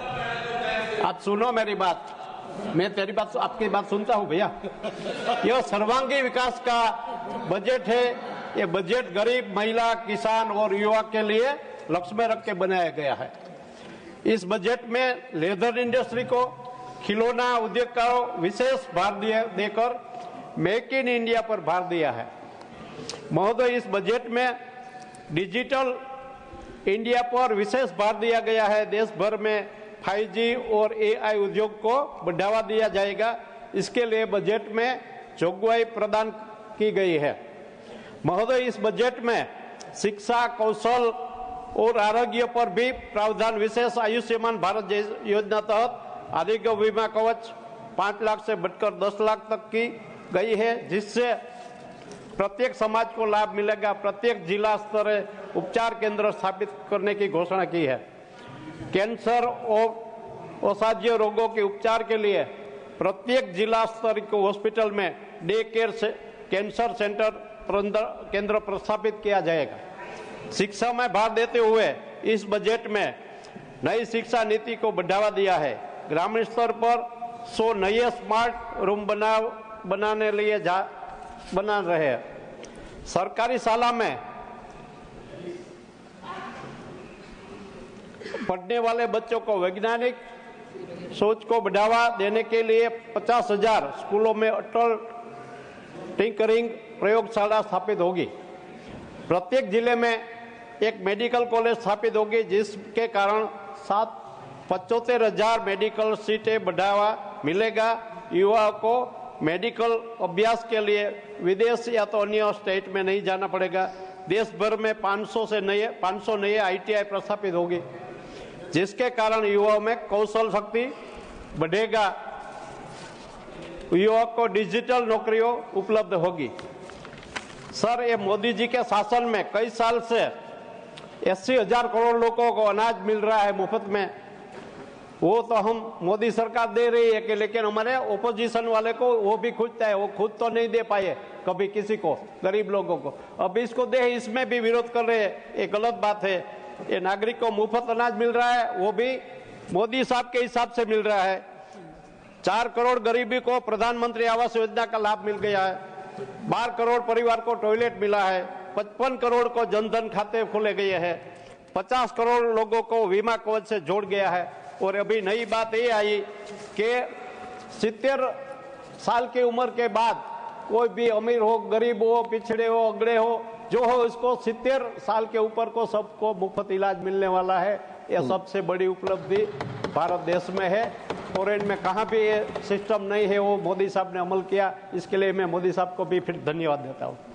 महोदय, यह बजट समावेशी है, परंतु समय के साथ चलते हुए बजट को समर्थन करते हुए विकसित भारत की लिए घोषित किया गया इस बजट के लिए अपने हृदय से माननीय मोदी जी और वित्त मंत्री निर्मला सीतारमण दीदी को मैं धन्यवाद देते हुए अपनी वाणी को विराम करता हूं।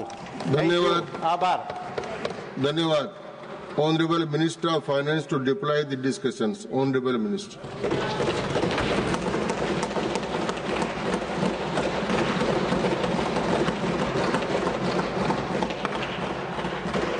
Thank you very much, Deputy Chairman, sir.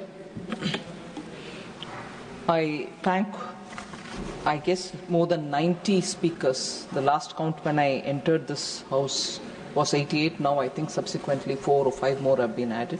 More than 90 speakers have participated in this debate, and I'm grateful that they've spoken so much in detail about the various provisions made in the budget. I'll try to answer most concerns, questions, seeking clarification by grouping the questions and concerns raised, and broadly about 16 different categories. They've been grouped, and I'll try to speak about them. At the beginning, sir, at the very beginning, I would want to underline the fact that this budget has been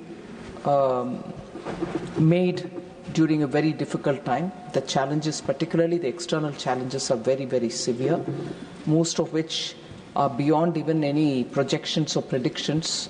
There are no models that you can build and understand how the trends will be, because they are very dynamic, they're changing by the day. So it's very difficult to reasonably plan up for a budget. But despite that, we have tried keeping the assessments as close as possible to what can develop, keeping India's interest topmost. So this immense uncertainty is still playing out, and many Indian imports, which are very critical for our economy to grow, are also going to be left with uncertainty. So we are trying to make sure that the budget somewhat at least foresees all these and is ready for such eventualities. But even as we say about these things, the budget has very clearly identified the difficulties which are before us, because all these years, possibly even decades, we've been talking about globalization. Now we are facing a situation of fragmentation of the world. Whilst the post-COVID time has made states to borrow, and not just Indian states but countries to borrow, to meet with the specific difficulties that they have to face, and also handhold people and at the same time give growth impetus, has led to a situation where countries are borrowing and rising debt is a problem. Whereas fiscal prudence has always been the matter which gets advocated. People tell that economies will have to be managed more fiscally prudent ways. So globalization versus fragmentation, which is a reality, fiscal prudence versus growing global debt, which is a reality, and everybody wants to have free market situation, but you have aggressive tariff barriers and non-tariff barriers. So you're facing a world where a lot of talk goes on about keep the markets free, but no one country wants to have free market when it comes to their interest. So with all this, the usual practice would be that you will approach multinational institutions to seek redressal or to seek handholding. Multilateral forums have also become today very diluted. They seem to be there but not really exerting themselves even with the given framework of things. So bilateral partnerships and regional forums are the ones which are really governing the situation.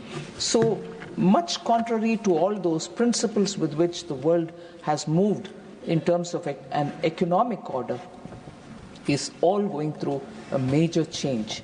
So the uncertainties can be defined in some terms, but you really can't predict what moves.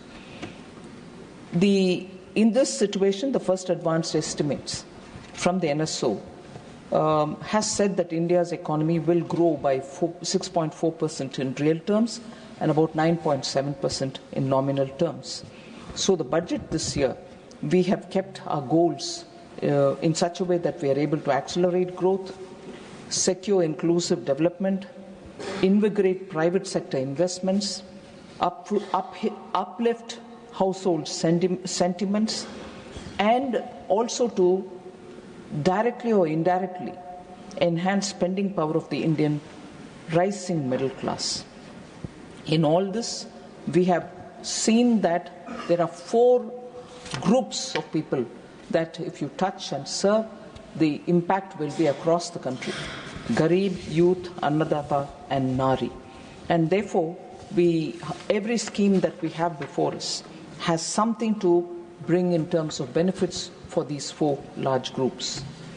Sir, I want to take a minute to put it before this august House that when we are talking about capital expenditure, because I've heard quite a few members speaking about how capital expenditure is probably coming down, the shift is now from moving away from capital expenditure to boosting consumption.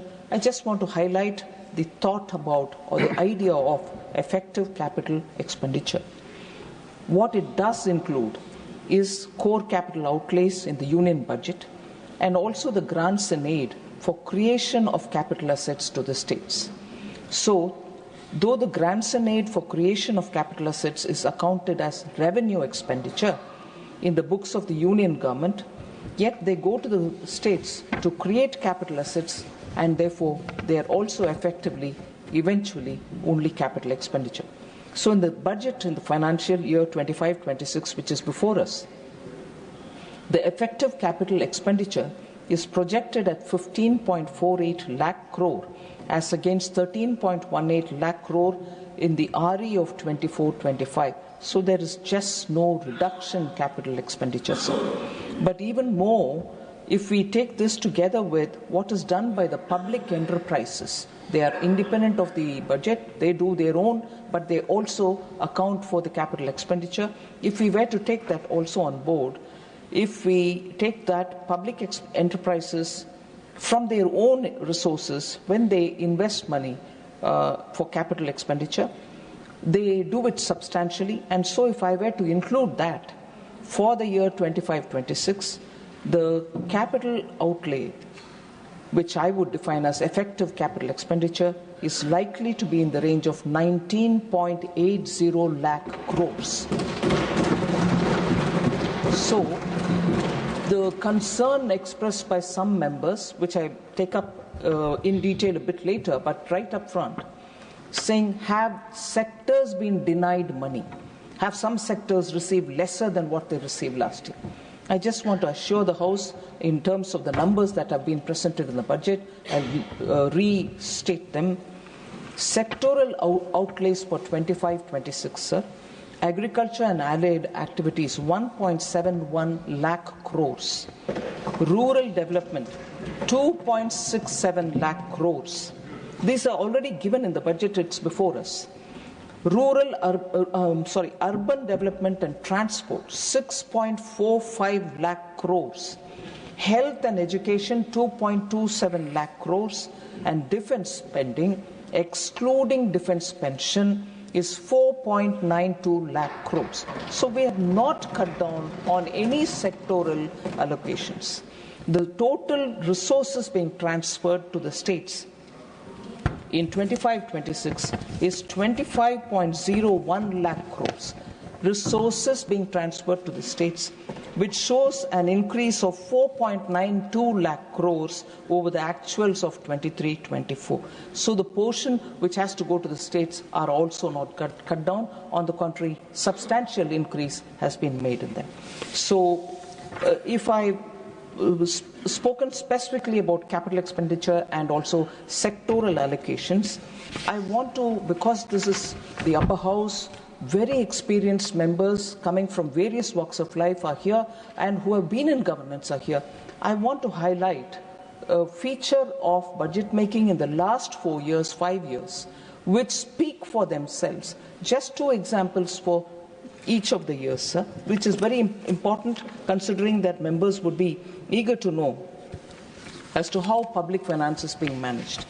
Sir, I begin with a contrast, not so much for talking about whose period it was, is it my period, your period, but when crisis hit countries and when crisis will have to be managed. And when managing crisis, you will have to adopt some methods and post that the revival. In that sense, I would like to just compare between the global financial crisis as opposed to the crisis of COVID-19, when India's government's attempt resulted that India became fragile 5, whereas after COVID, the attempt that has been made with targeted support to people who needed help has lifted India from the position where it was in fragile 5, post-COVID, from where it was to where we are today on the top 5 economies. So the measures that have been taken are not attributable to one budget itself. It has been sustained over several budgets since 2020. I want to highlight some features for it from each of them. For instance, 2020-21 budget reveals recurrent themes. From then, it reveals recurring themes of transparency to foster credibility of budget making, reforms to catalyze growth, targeted social security, and use of technology for obtaining value for public money. Today, I think it's a very appreciable point. Today, all over the country, concern about how effectively is the taxpayers' rupee being spent is widely heard. You hear from different sections of the society saying taxpayers' money, you're not, which is a right concern citizens should have. I just want to highlight that in 2020-2021 budget, sir, we brought in the element of transparency and strengthening cooperative federalism. How did we do it? We took a big step of bringing on board FCI's, the Food Corporation of India's, off-budget borrowing of about 1.2 lakh crores onto the budget. We said, yes, it might hit us from the point of view of fiscal deficit, but we will have to do it, bring in credibility to the budget making and transparency. We also strengthened the partnership with the states. It is that year that, not because Finance Commission has recommended it, not at all, we brought in a 50-year interest-free capital assistance to the states, which was not on the basis of a recommendation which the Finance Commission gave. But we started the process then, and when we started it, we just extended 12,000 crores to the states, saying 50 years, you take it, no interest to pay, you can go ahead with what you want to do in terms of capital expenditure. All states, no state left out in that. And that 12,000 crores of 2020-21 today for this year has reached 1,50,000 crores. 50-year interest-free. This year's budget for this year gives 1,50,000 crores for states. No, they can choose the projects they want to do and complete it, asset building. So that has been started from 2020-21, and every year some amount. It's been growing and it has reached this level today. 21-22, sir, again fiscal transparency and technology adoption was taken up for the budget making. We regularized long pending outstanding dues, and this is very interesting, sir. And I'm sure the House will appreciate this point. that we regularized long pending outstanding dues amounting to over 81,000 crores payable to the states under devolution of central taxes for the period. So I was astonished when I started working on it, but I'm glad to say we resolved it. For the period, 81,000 crore for the period, beginning 96-97 until 2017-18, we had to do the calculations to make sure every state in this 81,000 crores, which has been pending over decades, is given that money back. We did that in 21-22. Because Honorable Prime Minister has been a Chief Minister of a state, he knows the difficulty of states, and he said, please sit and clear this up. I don't want this waiting. From 97, it has been waiting, clear it. We cleared 81,000 crores in the year 21-22. I'm very happy that we sorted that out with the consultations held with states as well. So, similarly that year, sir, I told you the previous year, we took on board the Food Corporation of India's amounts which were outside of the budget. This year, after having given states their dues, which has been pending from 96-97, we took on board the off-budget borrowings of urban housing from the Ministry of Urban Development, 33,000 crores which was outside of the budget, off-budget borrowing. We brought that back onto the budget, which means we've taken the responsibility to address this. And we also prepaid it. I would like to highlight the fact that clearing debt prior to its due time has also been methodically taken up in each one of our budget exercise. That was done in 21-22. And the third step, using technology so that states and center will be clear as to where the money lies, and using technology they can see the flow of money and see where the treasury is receiving the money for which project, and therefore go ahead with state's contribution and build that. So the single nodal agency, which is for timely release of money and technology driven, so everybody knows where the money lies, was brought in 21-22, which has actually reformed. There are later instances where I'll explain about how that has helped us to see where money is lying idle, and therefore to that extent borrow less, pay interest less. So that has helped in fiscal management, sir. In 22-23, sir, debt consolidation was given a big priority. Strengthening states' liquidity position has been a big priority. I'll just give an example.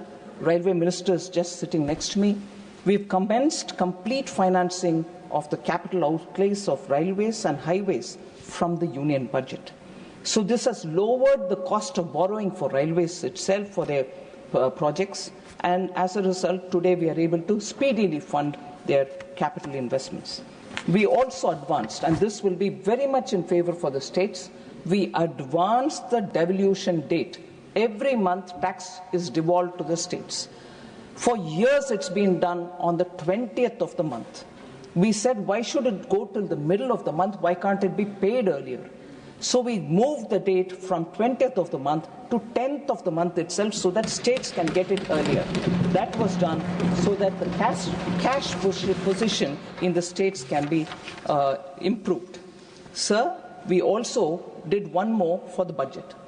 Every year you have your budget estimates given during the budget presentation, and in the middle of the year suddenly one program loses enough money, they say we need more, so will you raise it in the supplementary demands for grants? Very well. There was a practice all the while to have 3 times supplementary demands. So it had 2 implications. One, your estimates were going for a toss, or your estimate itself was not based on the data which you get from the ground, and therefore we wanted to streamline that. And from that year, 22-23, we have brought in a fairly clear system of there will be supplementary demand, but only twice in a year, so that you are able to bring in a BE which is far more realistic rather than go along the year and keep adding for supplementary demands. So we have brought in that kind of a discipline for ourselves, much more than for anybody, and that is paying adequate rewards.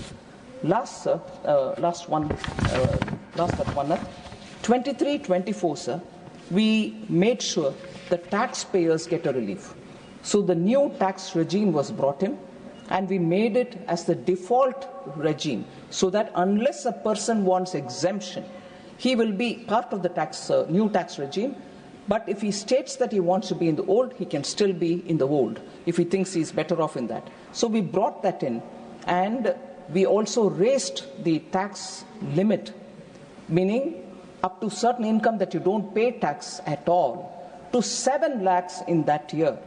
And using marginal benefit, meaning marginal relief being given to the taxpayer, up to 7.27 lakh, an individual doesn't need to pay tax, was brought in 23-24, which of course this year we have gone up to the level of 12 lakhs.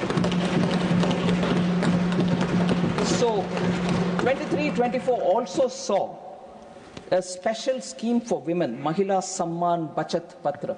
We brought it in 23-24 with very high interest for them so that they benefit out of that money. We also doubled deposit limits in senior citizen savings schemes and monthly income scheme. So that way, we were continuously bringing changes. And if I come to the current budget, sir, you see the trend continuing, new service and new instrument of service. That is in 24-25, I'm sorry, last budget, the July budget. New service and new instrument of service limits, meaning states, ministries will be given higher limits up to which they can spend. This has been recommended by the PAC, and also we consulted the CAG and we brought it so that departments will have greater flexibility in spending more rather than for small amounts coming and seeking appropriation from the supplementary demands. So that has given more facility, more freedom for the departments to spend when they have an issue of a priority spending area. This is the 4th time since independence such a review has been undertaken, and we have brought it in this year, in 24-25 July budget. Similarly, one other major reform that we brought in was short-term T-bill borrowings have been drastically reduced. This has contributed for greater liquidity in the markets, in the financial system, so that private borrowers don't suffer. We don't get in, government doesn't get into the market and crowd them out. That situation shall not occur because we've now chosen to have short-term T-bill borrowings drastically cut down. We also did a buyback of G6 for about 88,000 crores. This one single step, sir, has resulted in interest saving of about 5,000 crores apart from infusing liquidity in the system. So other than what we do through the schemes, other than what we give through devolution, for managing the taxpayers' rupee far more efficiently, these are the steps that we've taken, and repeatedly proving to the taxpayer that paying the tax truly is going for nation building. So we have also, in the July budget, shown very clearly that we will have a debt consolidation pathway, and that pathway will enable our government debt to be brought down closer to 50% of GDP, of the 50% of our GDP, from nearly 58% where it is now, 50% plus minus 1% by 31st March 2031. That has been explained in the documents which have been given to the budget document last July budget. So, again, if that is the trend through the budget making and the effective use of taxpayers' money, questions were raised if the fiscal consolidation has been at the cost of spending. I think in the brief opening remarks itself, I explained how there has not been any reduction in the money being given to the social sector. It actually balances available money wherever it is available effectively, and that is not cut down. But if questions are being asked about you're giving lesser now, whereas the project demands more, I broadly highlight the fact that because technology is now available for both the center and the states, you can see where the money is lying unutilized. And if that money is utilized, bills are raised, immediately we shall fund the money to the states. Now, whether it is lying in your treasury, whether it is lying in the SNA account, which is for a particular scheme, money is lying, sir. And big amounts are lying in various big schemes across states. I'm not pointing out for one state or another state or the third state. But if money is lying there, it is a money given and many times borrowed money.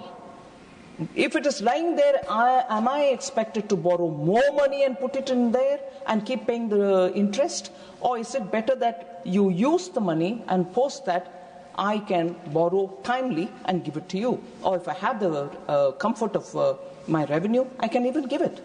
But that which is lying unutilized today is available for the governments, wherever they are, state or the center, to see and to use it much before demands are made for additional resources. I wouldn't get into reading how much is lying where.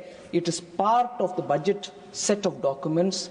You can see it in the budget document which is available, and it is in the annexure statement 4AA. So any honourable member can see which scheme money is lying within their state and use it far more effectively. And that would only make efficiency far more for the taxpayers' money. Sir, I've already said about the money which is going to the schemes, so I wouldn't take more of the House's time. About growth challenges, I understand two honourable members have spoken. I think it was Sulata Dev from BJD and also Honourable Member Kapil Sibal. So it is a matter of fact, as I said earlier, that there are challenges. There's no doubt about the challenges that not just India, every country is facing. For India in particular, to explain why the Q4 growth was low and why we think it is manageable in the forthcoming quarters is because of the adverse weather conditions which prevailed during the year, excess rainfall in some states, drought in some others, and also the model code of conduct because of the Lok Sabha elections. Most departments could not spend their money in time. As a result, the multiplier was not as much as you would calculate when you spend on your capital expenditure.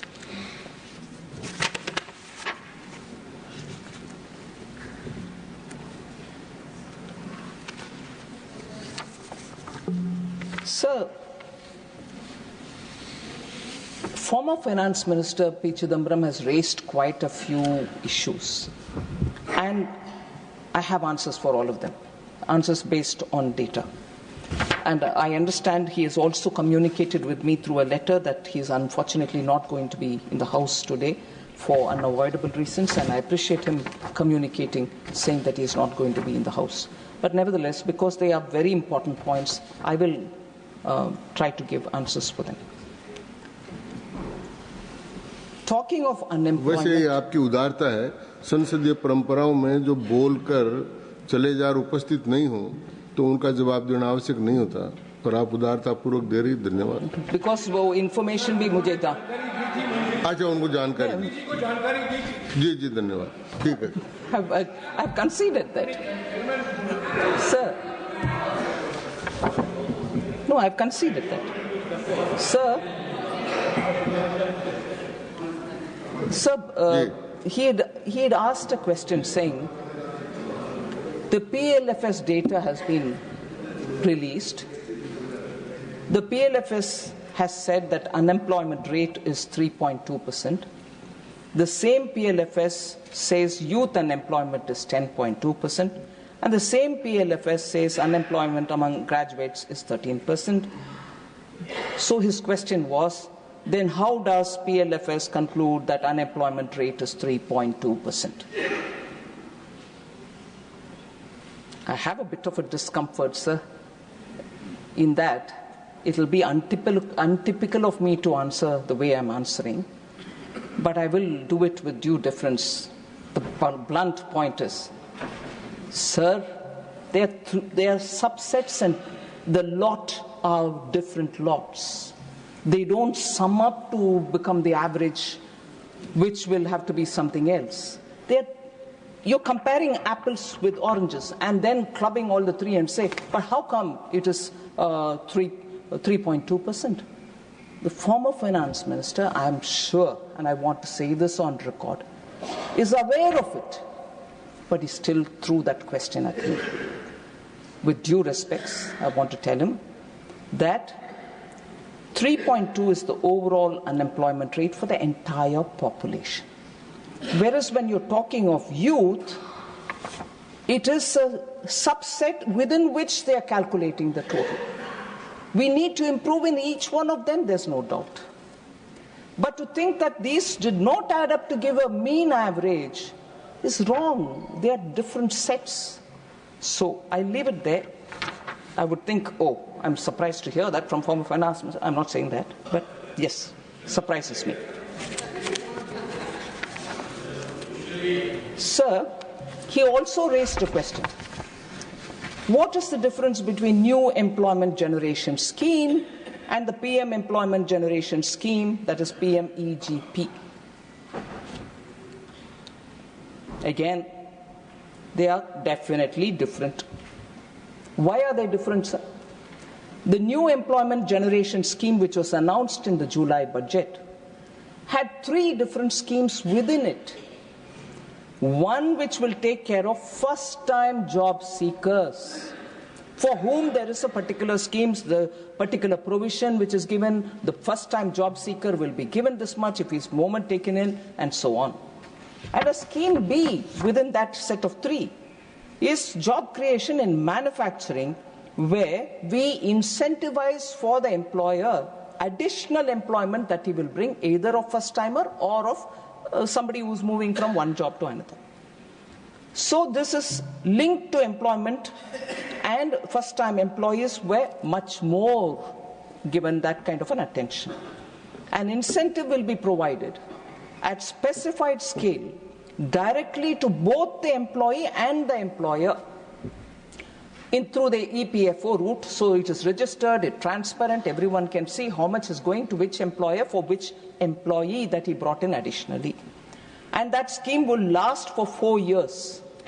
So for 4 years, if the same employee continues with the new employee company, continues with the employer, the incentive keeps flowing. So that's a second one.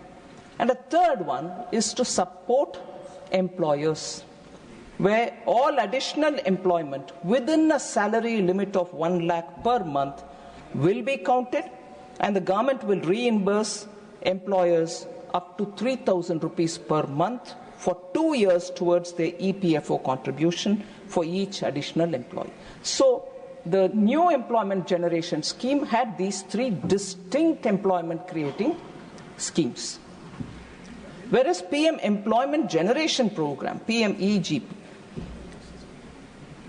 is one of the flagship programs of the Ministry of Small and Medium Enterprises, MSME.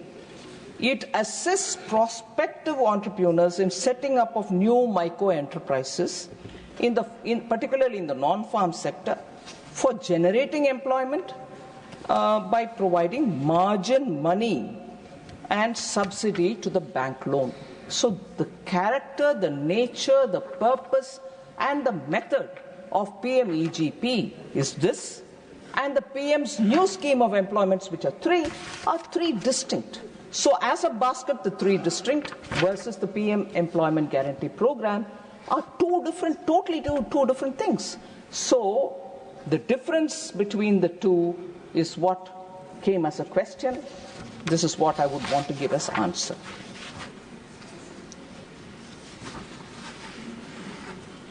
So there was also this question about high inflation, food inflation, asked by several members, former finance minister, and several other members who joined in as well.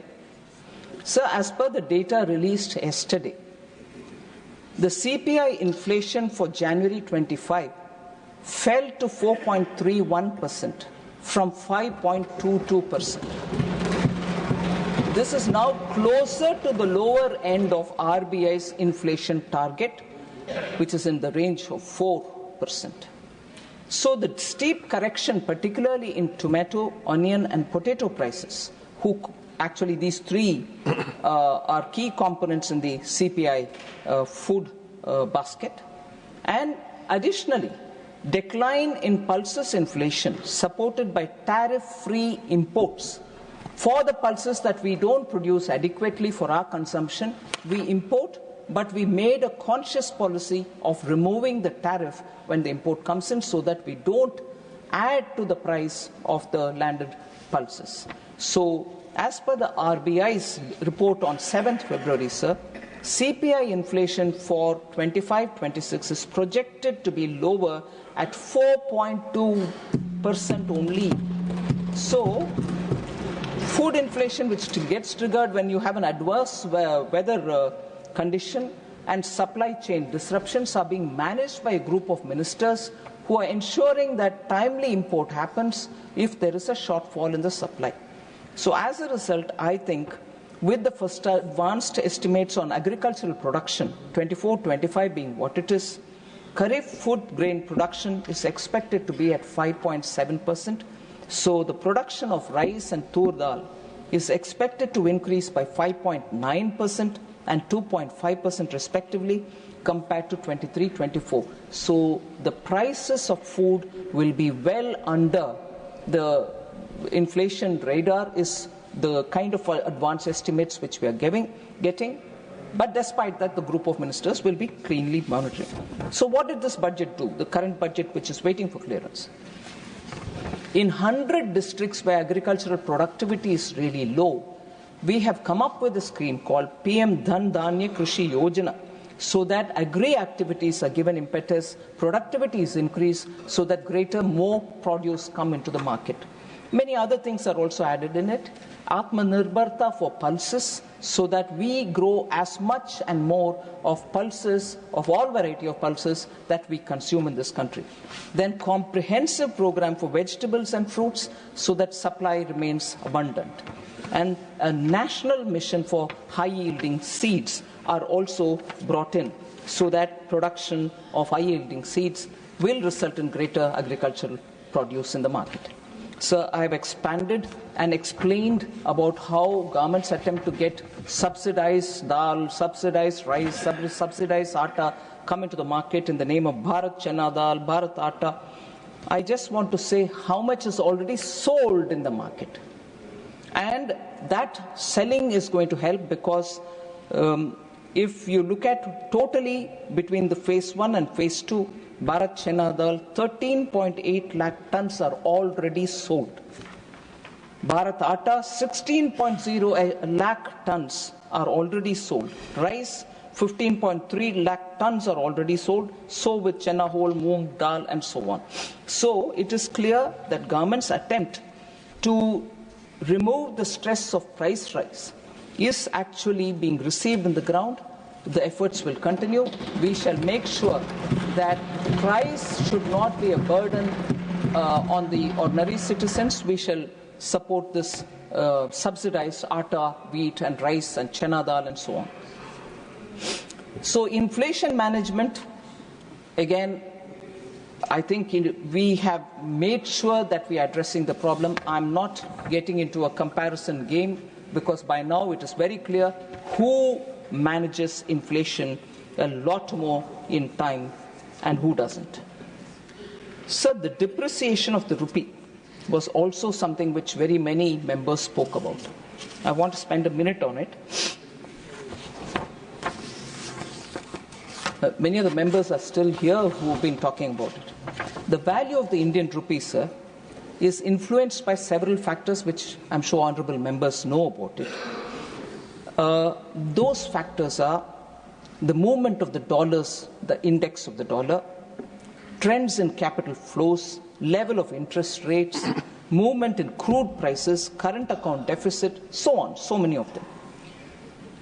Quarter 4 of 2024 certainly witnessed extensive currency-related volatility across major countries, not just India. So Indian rupee, like other Asian currencies, depreciated against the US dollar on account of uncertainty pervading the global macro economy. US dollar index rose to 6.5% during October 21, 2024 to January 27, 2025. Major Asian currencies such as the Korean won, Indonesian rupiah, Malaysian ringgit depreciated by 8.1%, 6.4% and 5.9% respectively.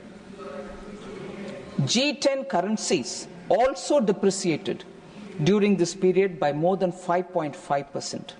For instance, the Japanese yen, British pound and euro depreciated by 7.0%, 6.6% and 5.8% respectively. So the government, we believe that overvalued currencies erode national competitiveness as exports become expensive and domestic companies will have to be given support. So I would like to allay the concerns or apprehensions of the honourable members on account of INR fluctuation. The government and RBI will continue to exercise necessary vigilance. So RBI's efforts in making sure the Indian rupee is stabilized are several. I wouldn't want to take the House's time on it, but these are details which I lay on the table. Any honourable members who want to see it can go into the details of how RBI is constantly keeping a watch on the volatility of Indian rupee.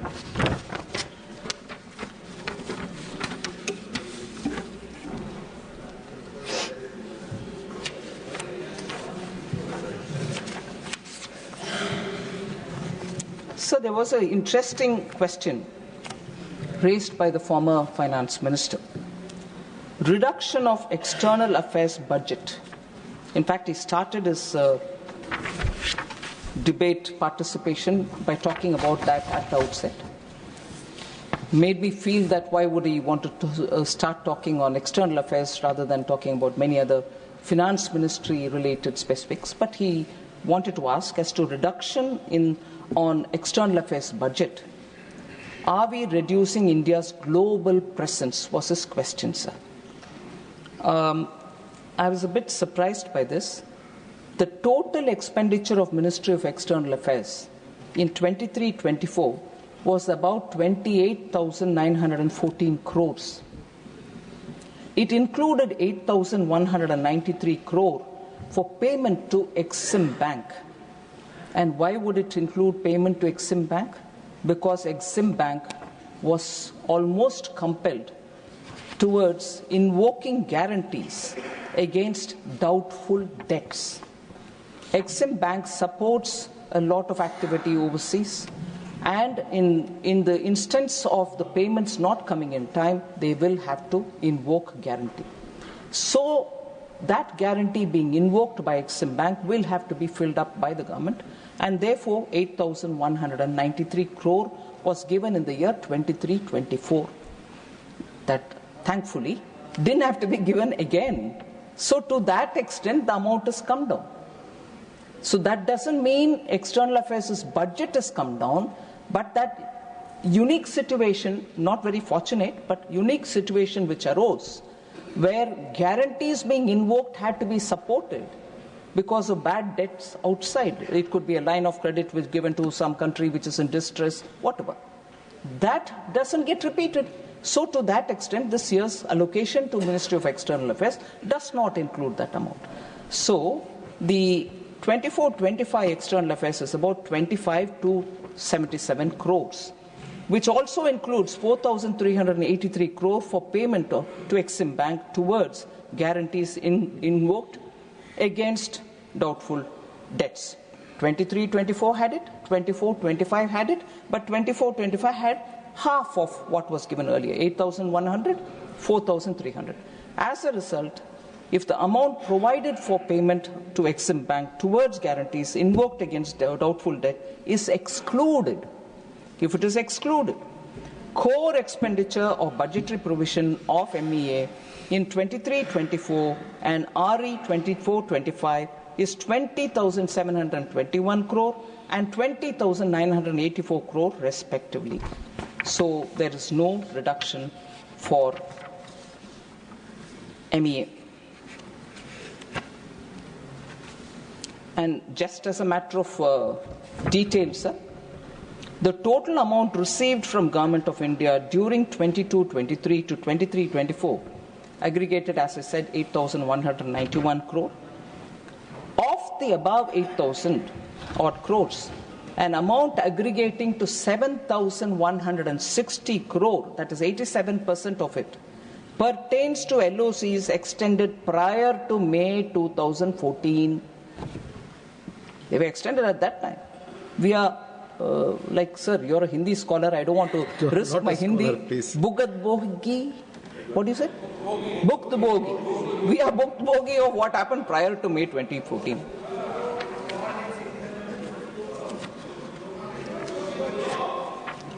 Sir, also one question which was raised by many other members was about food subsidy. Food subsidy, sir. Provision made under food subsidy 25-26 is realistic and it factors reduced costs on account of the gains accruing from equity infusion made by Government of India for Food Corporation of India. 11,000 crores was infused into FCI in 23-24. As a result, the provision reflects that and rationalizes to that extent. So this has helped actually in that it helps reduce its short-term borrowing, and that has to be kept in mind, sir. So infusion has helped. Fertilizer subsidies, sir, 2024-25, 1.64 lakh crores was given. It has been increased to 1.68 lakh crore for 25-26. So no, we have not reduced. And let us also recall that in the Purvanchal area, sir, 3 urea factories which were lying idle have been revived because of Purvanchal. Purvodaya, which is a big point which Honorable Prime Minister believes in and wants to revive the eastern region. And 3 of them are all in the eastern region. Now to add further, this budget has restored Namrup in Assam so that 12.7 lakh metric tons of urea can be produced, and that can also add to our fertilizer urea availability and a reduction in the imports. So these are steps taken one by one with a conscious attempt to make sure the eastern region can grow and grow well. So I'm not sure if facts of these questions which have been raised by many members have not been answered earlier. Maybe they were answered earlier. But I'd like to just highlight some of the issues where is it a Bihar bonanza budget? Is it a budget only for one state? Does it mean that no other state gets anything? It's repeatedly been asked, and I've been answering this. So I just want to highlight, and also the question that you have not consulted the states before getting this budget. Not true at all, sir. Every year before the budget is made, all finance ministers from states spend a whole day talking about what are the states' priorities. We listen to them patiently and also include them in our budget making process. And I already expanded on the point that 1.5 lakh crore is the amount that we have now made provision for capital assets for states. So regional imbalances and infrastructure gap, PM Gati Shakti actually tells you where the gap is for which infrastructure program, and therefore we are able to fund them better. And regional imbalances are also being addressed. I already said 25.01 lakh crores is what is being projected to be given in the year 25-26. So, whether it's Bihar or only BJP states, it's just an unfounded allegation. I want to dispel that thought from the members. I'll give you the details, sir. Punjab, Shri Nitin Gadkari ji has informed the Rajyasbha in December itself that 38 national highway projects were sanctioned in the last 3 years for Punjab. and for the development of 825 kilometers of roads amounting to 22,160 crore only for Punjab. Telangana, sir. Kakatiya Mega Textile Park in Warangal, announced as PM Mitra Mega Textiles Park. In August 2024, Union Cabinet approved industrial node in Zahirabad under the National Industrial Corridor Development Program. These are two major big-ticket items being done for Telangana. Please, sir, please, back. the Jharkhand, no, sir. Please, no. In Jharkhand. No. Please, back. Not going on record. Renuka ji, back jaye. Not going on record. Please, not permitted. Please, no. Sir, let me hear it, sir. Please, please take it. Honorable Finance Minister, please speak. Please. Please. बीच में बिना chair की अनुमति के न बोले. Please, no. Please. So what was it, sir? So what is that question, sir? I'm quite willing to answer. What is that question, sir? So let me hear it, sir.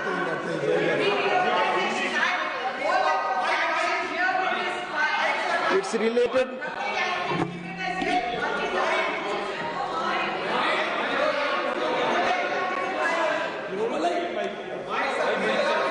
It's related Reorganization Act compensation.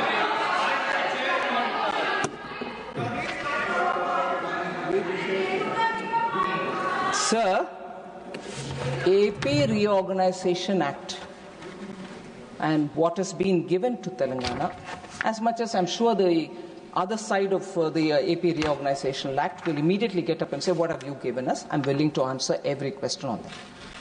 AP Reorganization Act, as to what has been given in particular for Telangana, I'm willing to spend a few minutes on it, as much as I would probably now or a bit later mention, and probably I will say this one line at the beginning, whether it is this party or that party, doesn't matter. I'm talking on behalf of the state Telangana, people Telangana, as much as all of us want to talk.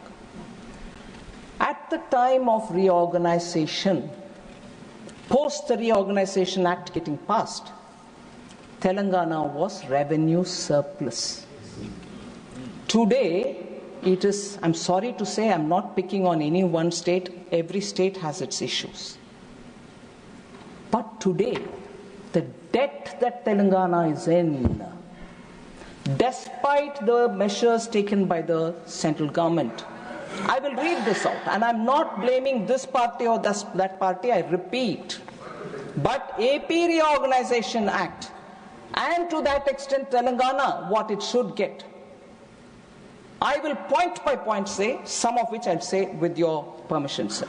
I mentioned about Kakatiya Mega Textile Park, Zahirabad as a corridor nodal point, then Sammaka Saraka Central Tribal University, part of the Reorganization Act.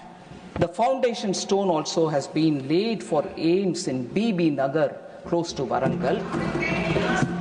Roadways, 2,605 kilometers of national highway constructed in Telangana since 2014, AP Reorganization Act ke baad.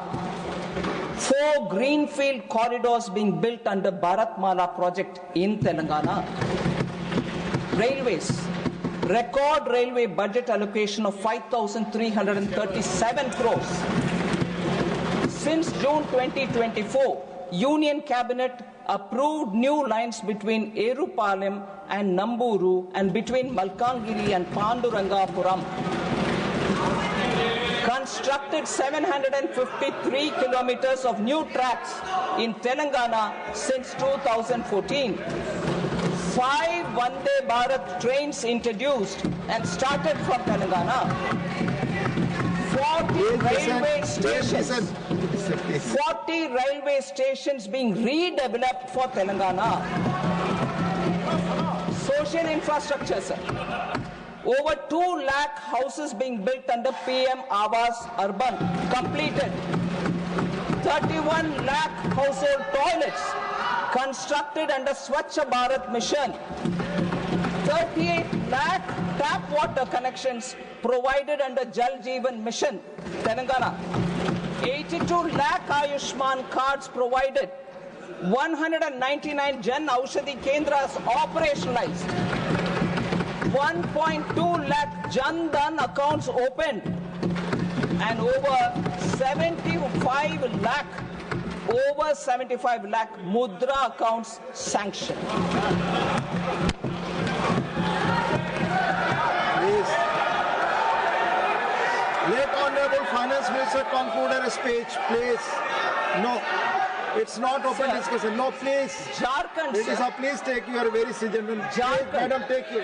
She has replied in detail. No. बहुत विस्तार से माननीय finance minister ने जवाब दिया है. अब no discussion further. No, let her speak. I've added one more, sir. आपकी बात रिकॉर्ड पे जाएगी. I'd like to add one more, sir. Telangana, for the 9 districts, which is the backward districts, as per the Reorganization Act, 50 crores for each district, which is 450 crores into 6 installments.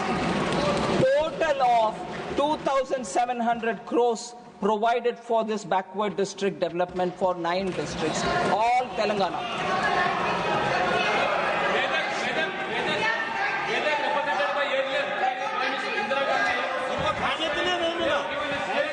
Please. Please. Let Honorable Finance Minister continue, please. Sir, Dr. Lakshman from Telangana is right in saying that I forgot it. Srimati Indira Gandhi had contested from Medak district, Medak constituency. All right, sir. She won from Medak, represented that constituency. But who has given the first railway station for Medak? Prime Minister Modi.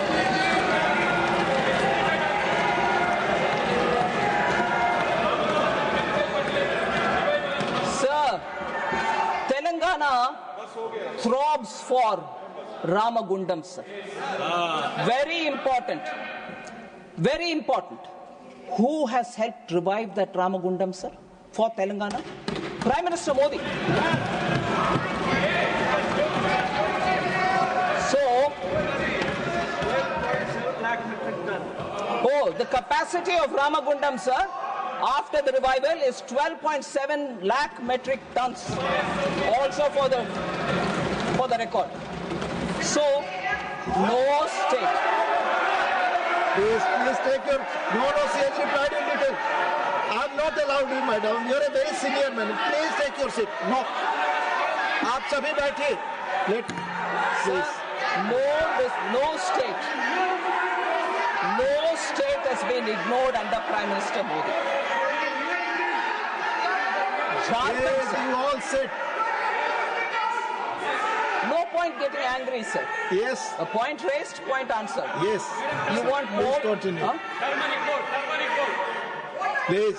Sir, Sir, the point is... Please take your seat. Renuka ji, please take your seat. Renuka ji, please. आपस में बात नहीं, please. Please. Renuka ji, please. Sir. Dr. Lakshman, please. Sir, kindly. Sir, actually, I kept reading only some of the main things. Yes. But more for the sentiment of Telangana, sir. More for the sentiment of Telangana, sir. Just as Ramagundam, just as Sammaka, Saraka, these are very big sentimental and right points for Telangana.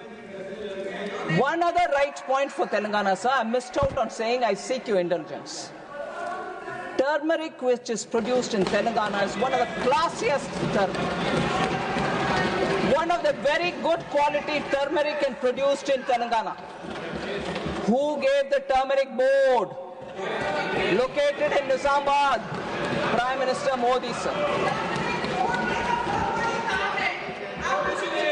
With due respect to the honorable member, who is feeling so charged about Telangana. We are here also equally charged for Telangana, but we show it in action and not by just raising the questions. So, for every question that is asked, sir, because it's an emotional issue, we are also responding by action rather than keep raising the issue. We are showing action. Sir, Jharkhand, in October 2023, the Union Cabinet sanctioned the North Koil Reservoir project at a revised cost estimate of 2,430.76 crore. And that is for Jharkhand. So this budget is not for Bihar, this budget is not only for BJP states, every state is getting their right due. There is nothing that I am saying, oh, we are giving. No, states deserve to get it, they will get it, they are getting.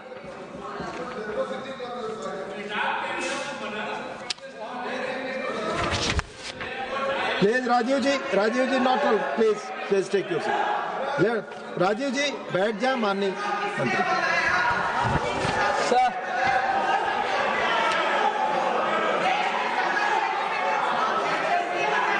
Please माननीय रेणुका जी अपनी seat पर बैठे हैं, आपस में बात नहीं. कोई बात आप सबकी रिकॉर्ड पे नहीं जा रही है. माननीय Renuka ji, please take your seat. Please take your seat.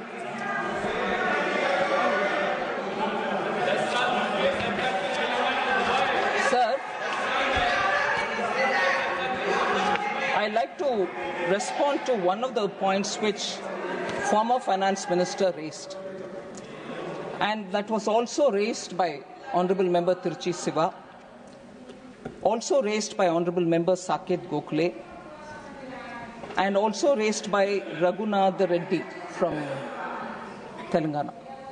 No, from Andhra, sorry.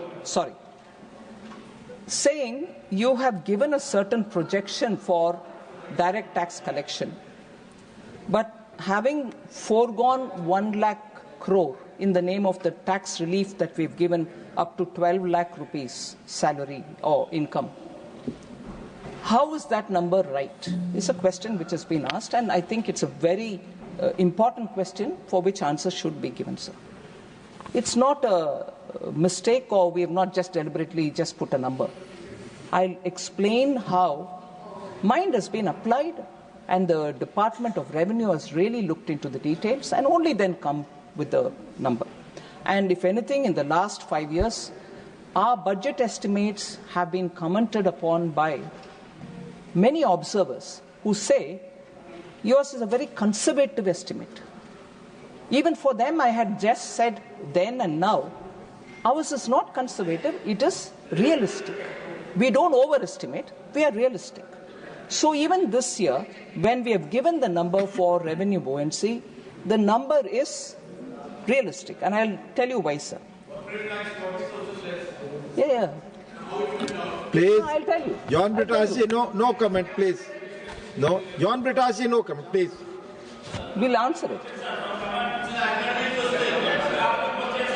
Please take your seat. Nothing is going on record. Nothing is going on. Sir, taxes on income, sir, is a broad category. It includes individuals and tax-paying entities other than companies under the Income Tax Act of 1961. So it also includes securities transaction tax.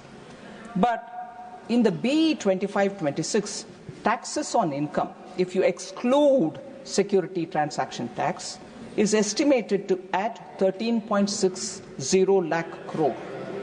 This represents a growth of 13.1% over 24-25 RE, which implies a buoyancy of 1.30.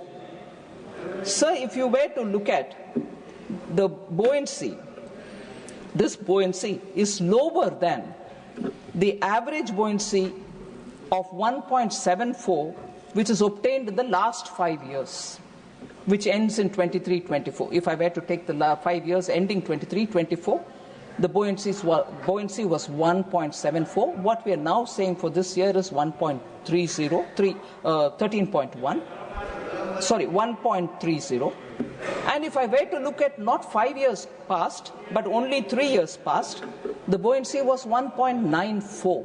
So 3 years average 1.94, 5 years average 1.74, but what we are giving now is only 1.30. So there is no way in which we have done any calculation error, and therefore, even as I explained this, sir,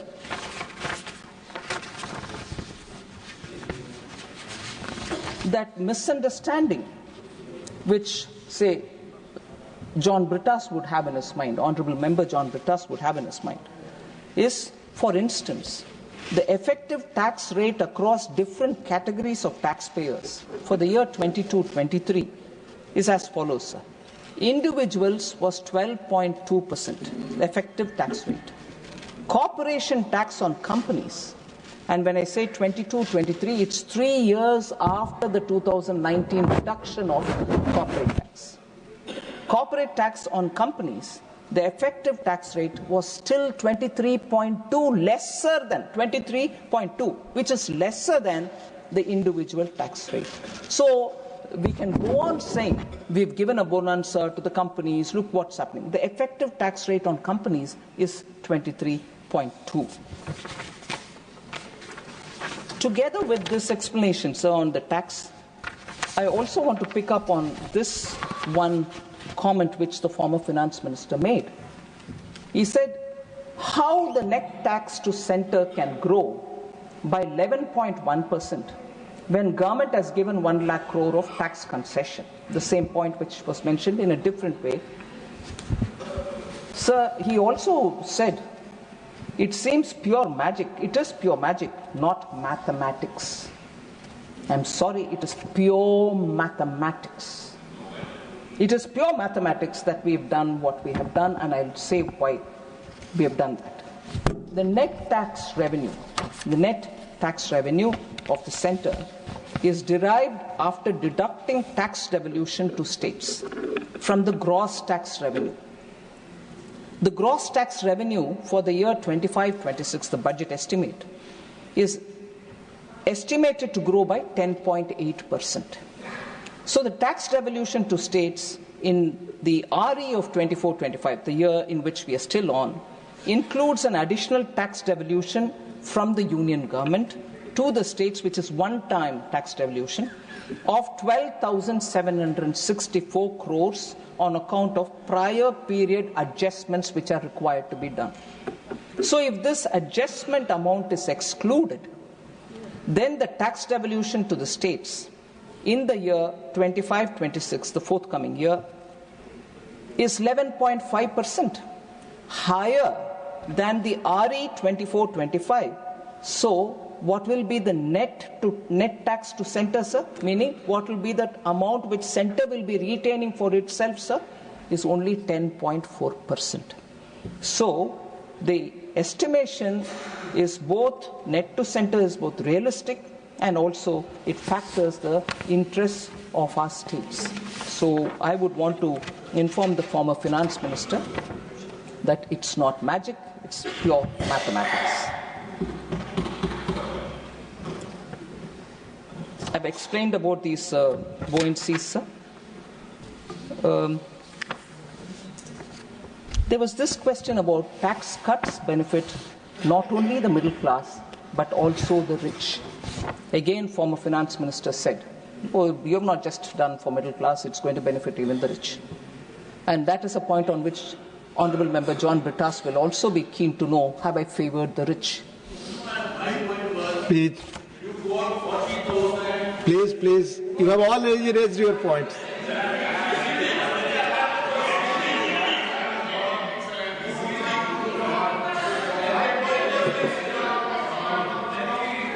Yes, put your question. She projected an amount on corporate tax. She got 40,000 crores less. But whereas she's projecting 14.8% growth in personal income tax, despite giving a giveaway of 1 lakh crore. That was the question which was raised. Even then, now, for 25-26, Her growth rate in corporate and GST is hardly 10%. How is it? That was the question. Thank you. I thought I've answered one part of his question, sir, and I'll further answer through this response on the point that former finance minister raised. He said, therefore, your claim that you're only benefiting the middle class is not really completely correct, because it's the measures that you've taken is going to benefit the rich also. I'm sorry, he's wrong. Tax rates for different bands of income has also been reduced, which is a truth. But what does it benefit, and by how much does it benefit the middle class as opposed to by how much does it benefit the higher income groups? I'll just give you a figure, sir. We are all aware that in this budget we've said up to 12 lakh rupees nil tax, which is 100% relief for those earning 12 lakhs or less, sir. 100%. Please, no. Then, I'll give no you intervention, so please. Middle class, so up to 12 lakh, okay? Which was already mentioned, but I'll tell you later. 24 lakhs.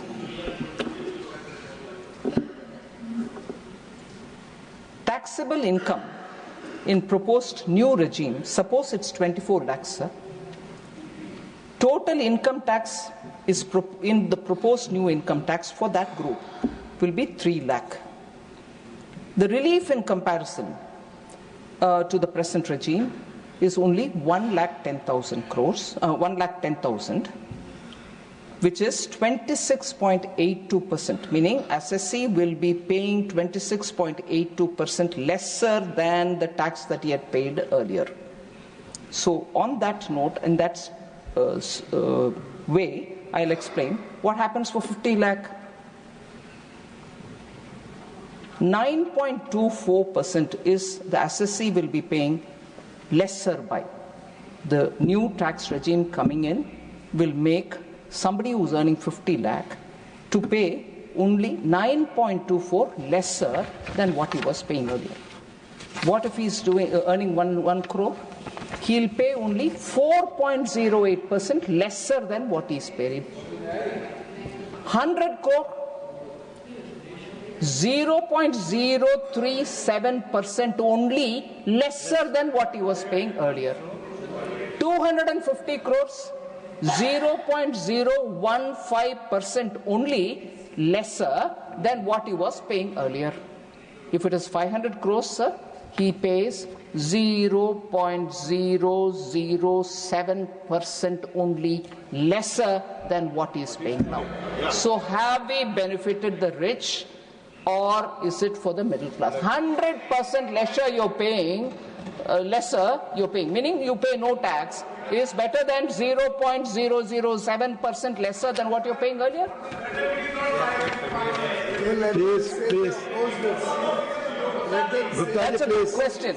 Sir,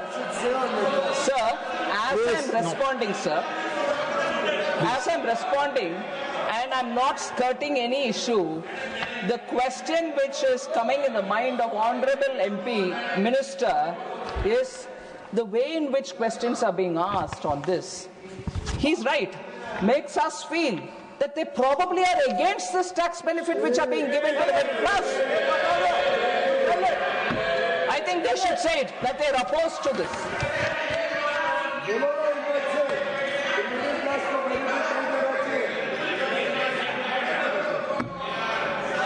Please take your seat.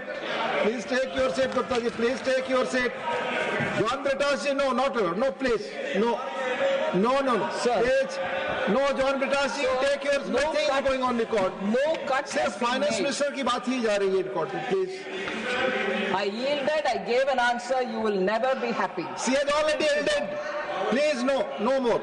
Sir, no cut has been made in capital allocation, which has been explained repeatedly. But I was again surprised to hear from the former finance minister saying fiscal deficit has been achieved by cutting capital expenditure. Capex has been cut by 1.8 lakh crore. Thus, she saved on the fiscal target by 43,785 crore Is it a good policy? I don't know. Is it good? Is it a good economy? I say no. And left it there saying you have managed to have fiscal deficit contained because you cut down on your capital expenditure. I've repeatedly said, sir, capital expenditure has not been cut down. Actually, the total effective capital expenditure is proposed to be 15.48 lakh crore, which is 4.3% of our GDP. So the 11.11 lakh crore of the vote on account budget and July budget is now gone up to 11.21 lakh crore, which is 3.1% of our GDP for capital expenditure. So where have I cut down? I haven't. Sir, it's a good augury that the former finance minister has really appreciated and realized the importance of the capital expenditure. And so, at least I'm glad that he realizes that capital expenditure has greater multiplier and it is good for the economy, it is necessary to undertake it, and his concern that are we cutting down is well appreciated, and I want to assure, no, we are not cutting down. But that concern may be well worth for him to counsel some of his own party-ruled states, whether it is Karnataka, whether it is Telangana. Spend on capital expenditure, please. Tell them also. Tell them also. But their capital expenditure monies are coming down. Congress-ruled states are no longer spending their own money on capital expenditure. We are giving, we will continue to give. So, former finance minister, may I request him, in his absence, that he should counsel Congress-ruled states to also spend on capital expenditure. Sir, I don't want to get into data to say during UPA this what happened, but one data is very important, sir. Under the UPA, capital expenditure as percent of total expenditure, excluding interest payments, became half, meaning it was halved by 31%, from 31% in 2004 when Atal Bihari Vajpayee ji left. 31% it was. It was brought down to 16% when UPA left in 2014. Where is 31%, sir? Capital expenditure. And where is 16%? Appreciating capital expenditure, at least there I tourist I, at least now. At least now you have understood. Sir, Sir, also former finance minister said, the chief economic advisor says get out of the way, and in response the FM in the budget announces 7 new schemes, 8 new missions and 4 new funds, meaning the chief economic advisor has told you to get out of the way, whereas you are coming up with more schemes. Sir, people of India have made them get out of government. People of India have made them to get out of governance itself. And more importantly, if you take back to 1947, Mahatma Gandhi said to the Congress party, get out of politics. You got disbanded. Get out is for them, sir. They should disband the party. Gandhi said, please, you don't need to be in politics. Get out of politics. But no, they're still lingering in India's political domain. So, from our side, I want to say getting out is something which Honorable Prime Minister has been repeatedly saying, I don't want red tape. I want red carpet for industry. I'll remove archaic laws. 1,550 obsolete laws have been removed. 40,000 unnecessary compliances have been removed. And also decriminalization has happened for 3,400 offences where people would have been put in jail. We've removed those clauses. We are certainly getting out, and the CEA reminds and tells, shows many things. That the chief economic advisor is independent and does say things for all the country. I want the state governments also to follow this route of remove archaic laws. Get out, get out, get out. I wish the former finance minister tells the Congress governments to please get out of the way. You don't disturb people. They want to be entrepreneurs. They want to grow. They want to. So, Jan Vishwas bill were brought by us. We removed the angel tax so that the startups can function. And the notorious retrospective act which was brought during UPA was removed by Honorable Prime Minister, sir, which was a regressive act.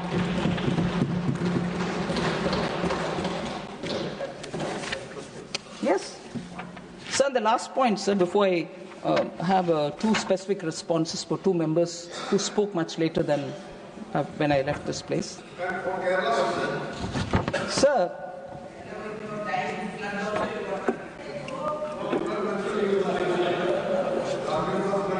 Sir, former finance minister. Please. Please listen. No comments from. There's just one point which we can repeatedly remind ourselves. I'd say that. About Kerala. No. About Kerala. No. About Kerala. Sir, there is. This is former finance minister. There is a government, but there is little governance. There is no philosophy, so there is no policy. I am urging FM to recapture the wisdom and far-sightedness of Dr. Manmohan Singh. Former finance minister said, I listened to him carefully. Philosophy, vision, if that was the way in which 1991 opening happened of the Indian economy, sir. Within 6 months, they gave up all the conditions which were put on India for the opening of the Indian economy. And they just forgot reforms after that. So vision was there, but it remained in paper. And not till Atal Bihari Vajpayee came has the momentum on getting reforms done, get your roads built for the country, rapidly change the nature in which businesses are done, started happening. And after that, 10 years after that, again, 10 years remained lull. Once in 2014, we started all over again, reforms are happening. So vision was there, whether under compulsion or otherwise, you opened up the Indian economy, but it didn't persist. But it was a brilliant government, brilliant budget, right? Made history, no doubt. I don't know if there's a connection, but I want to just put on the table here. It was from that government that the former finance minister resigned. Whether he resigned on his own account or was asked to go. If that was a government about which he is telling us, oh, it was a brilliant government, it had vision, it had this. Sir, you resigned from it. I want to believe you resigned. Or were you asked to go? But he came back to it. All right.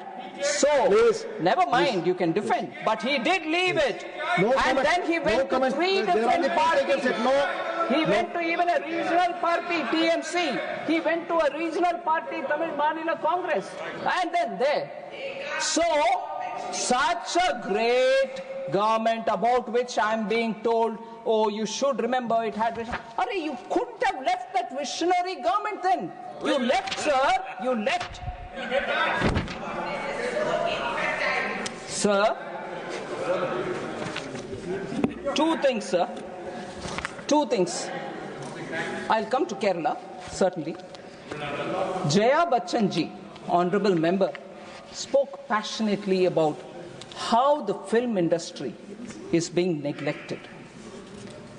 And also, she said, leave aside the GST. All single screen theaters are shutting down. People are not going to movie halls. There is no cut in the entertainment tax and so on. For the benefit of all honorable members, I just want to explain this a bit. There is no entertainment tax levied by the union government. First thing clear. Second, entertainment tax previously levied by state governments has been subsumed under the GST, correct? Then Constitution still allows the state governments to make laws with respect to taxes on entertainment and amusements to the extent levied by and collected by the panchayats and municipalities. This is some entry 62 in list 2 of the 7th schedule. Regional councils or district councils can also levy. So these levy of taxes on entertainment and amusement is by the local bodies, which is a state subject. There is no central jurisdiction on it. So no question of will you increase, will you reduce, none of that is with me. Sir, then, before the GST, the tax on entertainment services averaged around 30%. Movie tickets attracted various entertainment tax, while a combined 20.5% VAT and service tax applied on it, also to apply to food and beverages at the theatres. Some states had entertainment tax as high as 100%. Now, the service of food and beverages in the movie theatre attracts merely 5% GST. Only 5% GST is levied in the theatre, food stalls, or even the notorious, now famous popcorn. Only 5% is levied. Sir, multiple GST council meetings have discussed, and I can give you the dates, 19th May 2017, 11th June 2017, 22 December 2018, for reducing taxes on movie tickets, the GST. In 2018, a decision was taken that for rupee 100 or above rupees 100, only 18% will be charged. It was 28% earlier. For movie tickets below 100 rupees, only 12% GST will be applied. Before it was 18%. So reduction is what the GST has done for the movie tickets. Then, Honorable Member Jaya Bachchan ji said, we do not believe in just photo ops with film stars. We work for the development of entire media and entertainment sector, which includes, she said, some things. Sir, I want to say, for all those, we give respect to everybody. One of the major steps taken by this government, Cabinet has recently approved, is Waves 2025. India will host, for the first time, World Audio Visual Entertainment Summit called Waves in Mumbai between 1st and the 4th of May 2025. It will bring together from all over the world media CEOs, entertainment icons, creative minds from all over the globe. And the summit aims to position India as a global hub for media and entertainment, offering unparalleled opportunities for collaboration and showcasing Indian talent. So I want Honorable Member Jaya Bachchan ji to know we have not forgotten. We are on the contrary lifting it to such a level where all states can display their talents, and the movie industry or the the audio-visual capacities that they have can also be displayed. So September 2024, Cabinet also approved establishment of the National Center for Excellence for Animation, Visual Effects, Gaming, Comics, and Extended Reality. That's also been already cleared by the Cabinet. Government has facilitated the signing of co-production treaties of India with 15 different countries so that co-producing of films will be possible. And for facilitating shooting in India of films, a single window clearance mechanism has also been created with the Film Facilitation Office. So we have not forgotten the film industry. Also, PM Modi has in his Man Ki Baat also spoken about the 100th birth anniversary of several iconic figures. In the last Man Ki Baat, he spoke about 4 cinematic legends, Raj Kapoor, Mohammad Rafi, Akineni Nageshwara Rao, and Tapan Sinha, have all been remembered for their birth anniversaries and so on. So I find it odd that Honorable Member Jaya Bachchan has expressed her angst about how film industry has not been supported. whereas she will well remember Honorable Member of Parliament today in the Lok Sabha, Kangana Ranaut, under the MVA government, which her alliance supports, in September 2020 in Pali Hill, Mumbai, intimidated her, and in a notice of 24 hours which was given to her, demolition happened. And till the Bombay High Court interfered, the demolition was happening. Honorable Member Jaya Bachchan should be talking to her alliance parties about how film industry is being ignored, how they are being put to suffering. And of course, I don't need to go back to talking about how Hridayanath Mangeshkar, Lata Mangeshkar's brother, could not even work in All India Radio. He was fired out because he was composing and singing not to please the Congress party. And also, Majroor Sultanpuri was jailed in 1949. And Dev Anand was threatened for not supporting the emergency. And Kishore Kumar was also pulled off air. So about film industry,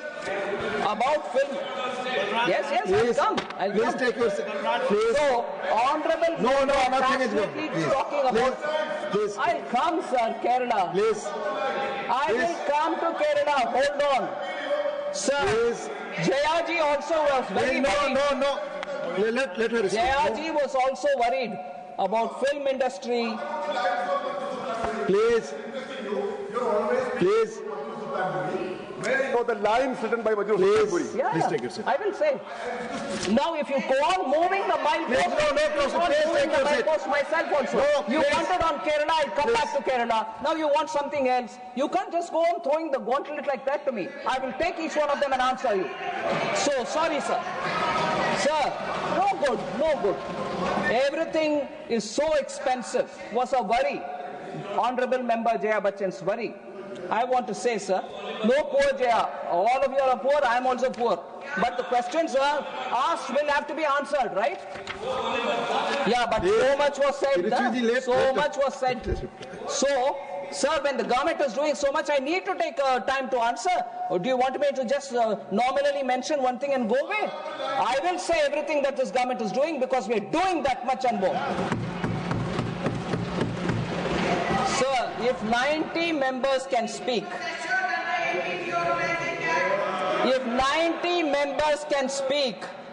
and we've heard it all, I will not be allowed 90 minutes to answer? Please. Unbelievable, sir. 90 minutes of answer you don't want? I've heard 90 members, sir. No, please. Sir? Please. She had a concern. People have stopped watching films. No, people have not stopped watching movies. They probably are viewing OTTs. I just want to say how the OTT sector is booming in India.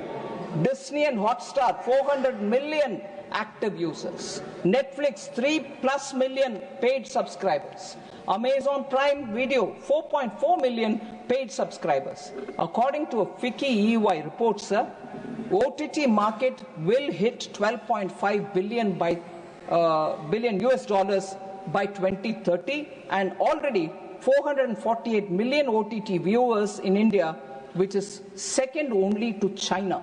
That is the growth that India, in regional languages and in Hindi, is having in the OTT sector. So film industry will not have an issue, sir, and the government is quite seized of the kind of sir. And I just want to, one broad reference to, because Honorable Member Raghav Chadda is seated here, I got to know he's a chartered accountant. Sorry, I didn't know earlier, I must confess. But he said, probably I've forgotten, pardon for that. Please, John Britasik. Because repeatedly I don't see the strength of a chartered accountant coming in your in your interventions. So it makes me question, am I really right in thinking you're a chartered accountant? Sir, I want to say, marginal relief Marginal relief, sir. He wouldn't Please take your seat. No, not allowed. Not, please. कोई आपकी बात record पे नहीं जा रही. Only finance minister's speech is going on record. No, please. आप बोले.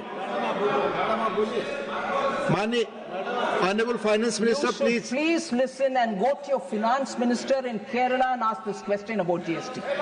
Please. Sir, Honorable Member, if he has a question to clarify on GST, equally and more competent will be the Finance Minister of Kerala to answer. He should seek clarification from him. Sir, no, you've had doubt and I'm ready to answer. But if it's GST, I would equally appeal to you to please contact your Finance Minister and ask him. Sir, about the 12 lakh rupee, I honestly want to request humbly Honorable Member Raghav Chadda ji to please kindly not mislead the House. I don't mean he intended it to do. I don't think he intended to mislead the House.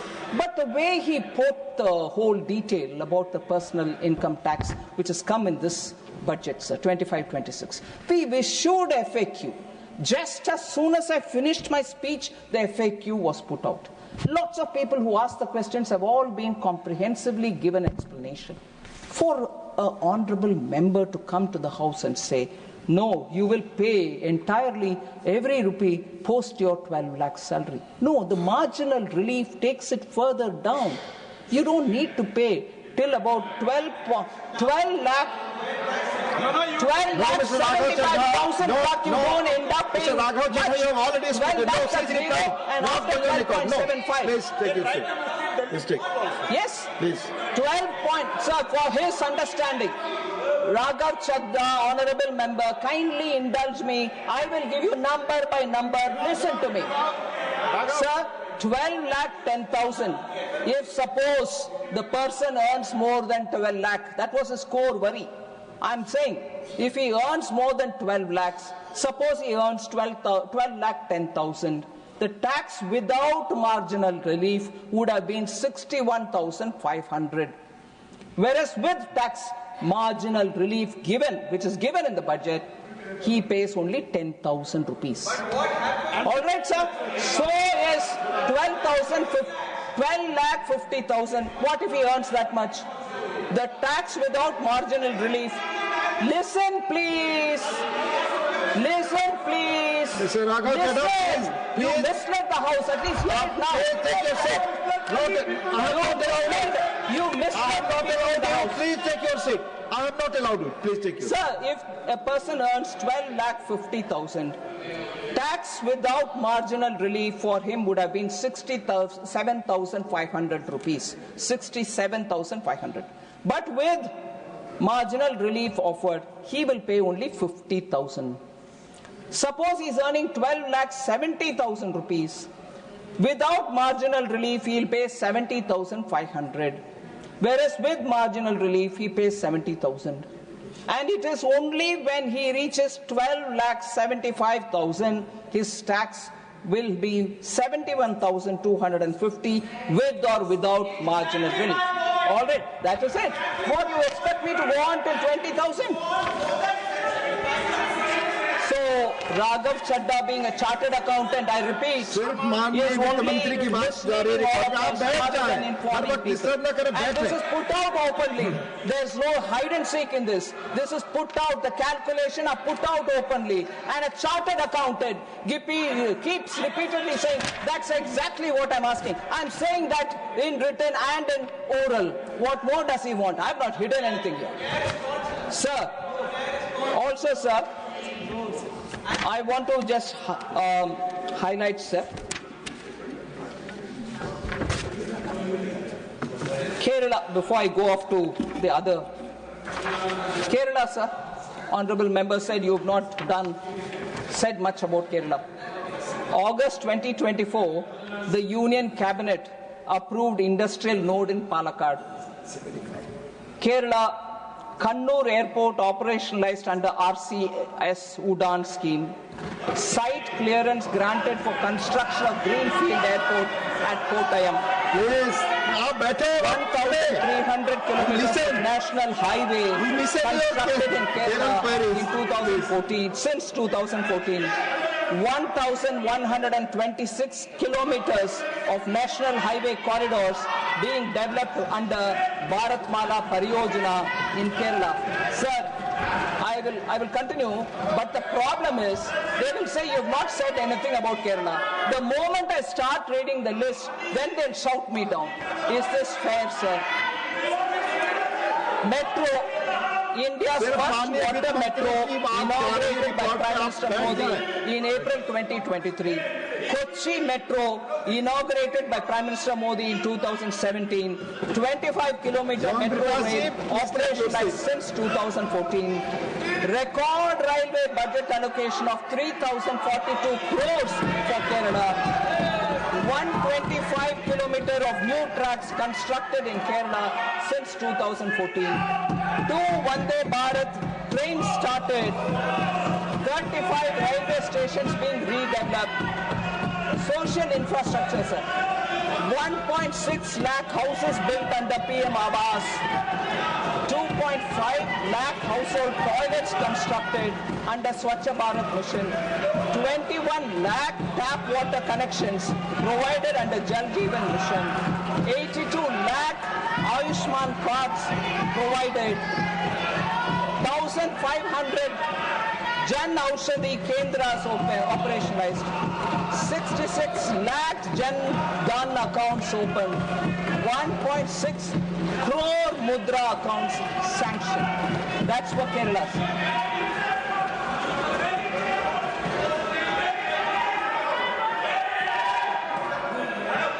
Please, John Betasi, take your seat. Not going on court, please. Sir, I'll come to talking about, sir, this, sir, Bengal denied its due share. Bengal denied its due share. Please take your seat, Mr. John Betasi. All the members are standing. I'm requesting you, please take your seat. Being peddled about imagined discrimination against West Bengal. West Bengal, yes. Sir, like every other state, PM Awas Yojana Gramin is being implemented in West Bengal since 2016-17. The government has released 25,798 crore as central share to the state since 2016-17. However, complaints of irregularities in the implementation of PM Awas Yojana, including a selection of ineligible households for Awas Plus 2018 list, removal of eligible households, branding violations were received. Similar things have happened about Manrega also. Sir, the people of Bengal are survivors, and I'm sure they will get over the obstruction which has been imposed by the party. But on the specific counts, sir, please, the specific issue which was raised by Shri Saket Gokhale, the union government allocated 172 crore to Andhra Pradesh, 147 crore to Bihar, 151 crore to Gujarat, 200 crore to Madhya Pradesh, 154 crore to Uttar Pradesh for tourism projects, according to an official statement in Lok Sabha. Sir, this was raised, and I will give you a point of order, please. And he also further said, not a single rupee was given to West Bengal. Moreover, the centre has not even included any tourism site from Bengal in these schemes. It was said during the question hour. And I quote Minister Gajendra Singh Shekhawat's response here. And this is emblematic of the issue between the members who think Bengal is not receiving and the government which is saying repeatedly, here we go, the facts. And what was Gajendra Singh Shekhawat's facts, sir? He said, we reached out to the government of West Bengal 4 times in writing and even spoke personally to its representatives, requesting them to submit project proposals. Despite our repeated efforts, no proposal was ever sent by the state.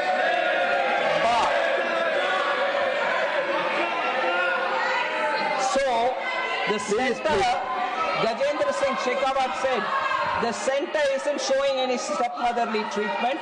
If anything, it seems West Bengal's own administration is failing to act. So, I want Bengal also to know that there is no Finance Minister, here is a point of order. Can you see? Please, Derek ji. Mr. Derek O'Brien, your point of order.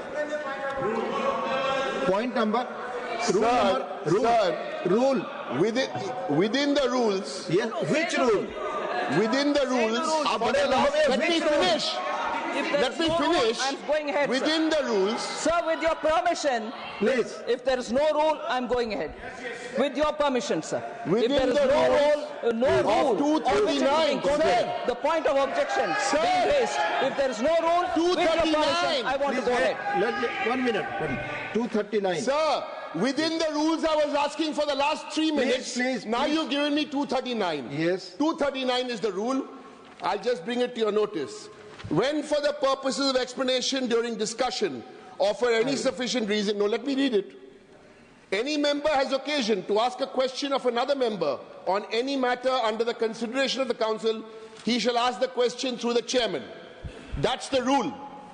Besides this rule, I have on 322 on my computer, 322, referring to a chairman's ruling, debate state matters.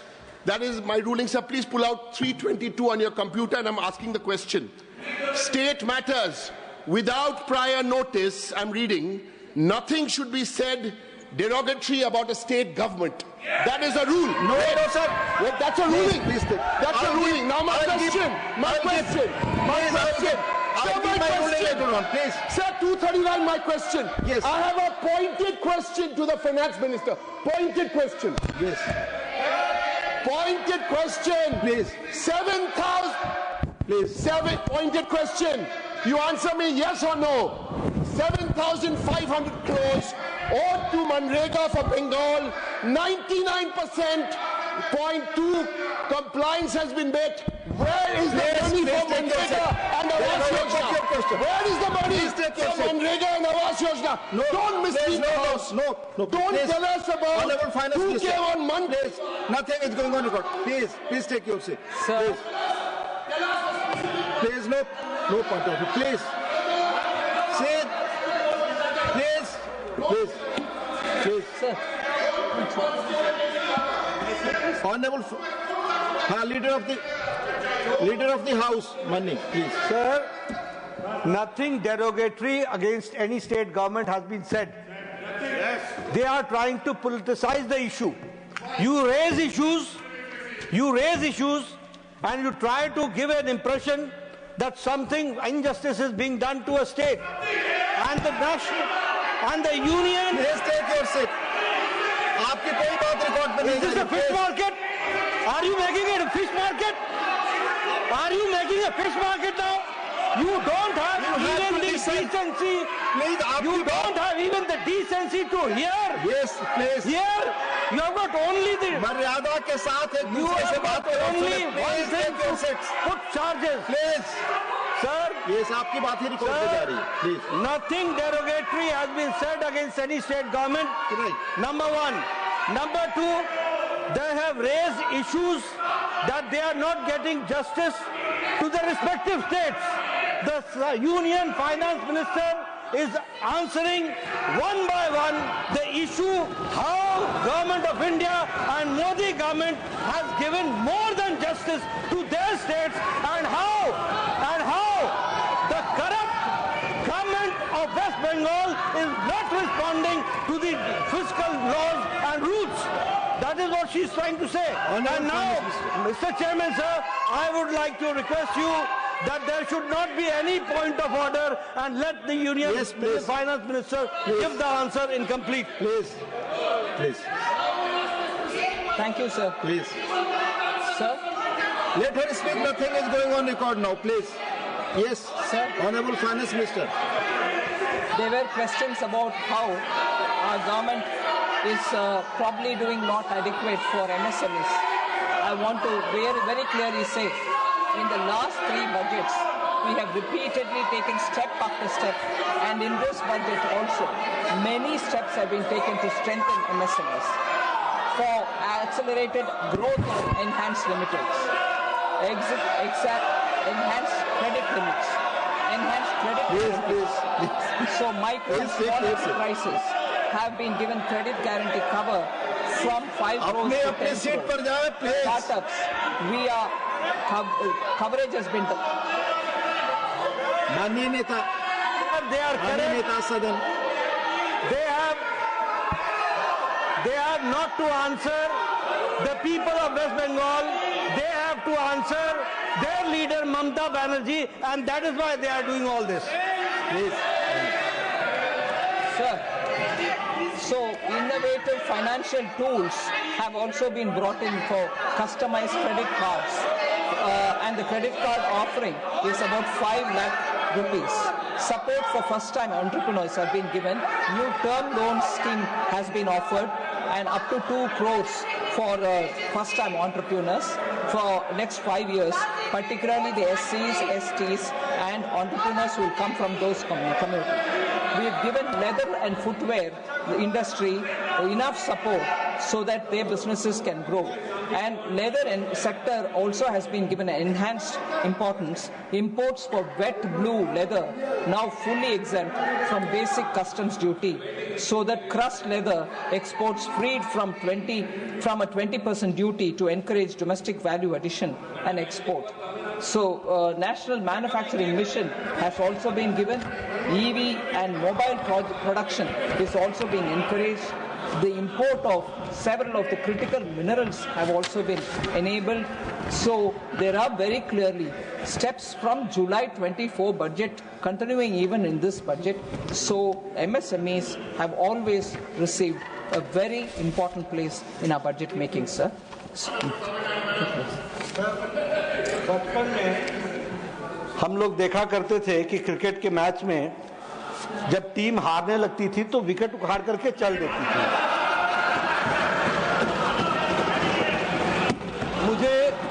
मुझे अपना बचपन याद आ गया कि इतने जिम्मेवार party जो यहाँ हम 90 स्पीकर्स को सुने, उनके एक एक बिंदुओं को ध्यान में लेकर के वित्त मंत्री महोदया तैयारी करें और उसका जवाब दें, और जवाब जब सुनने की हिम्मत ना हो तो विकेट उखाड़ करके चल दें।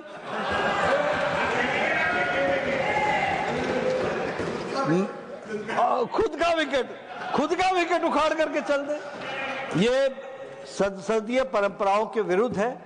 मैं चाहूंगा कि इतनी पुरानी पार्टी, वैसे वो अपने बुद्धिमत्ता के प्रदर्शन के कारण हर समय उनकी गिरावट बढ़ती जा रही है, लेकिन फिर भी हम चाहते हैं कि वो आगे बढ़ें, और बढ़ने के लिए कम से कम इतना तो ध्यान रखें और मादा रखें कि जब वित्त मंत्री पॉइंट वाइज, और सिर्फ वित्त मंत्री जवाब नहीं देती, this is the answer of the government with full responsibility, और उस रिस्पॉन्सिबिलिटी के साथ जब वो जवाब देती हैं, the opposition should also take it in that very spirit.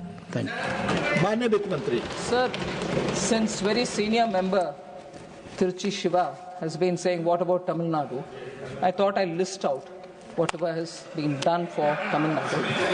So, with due respect,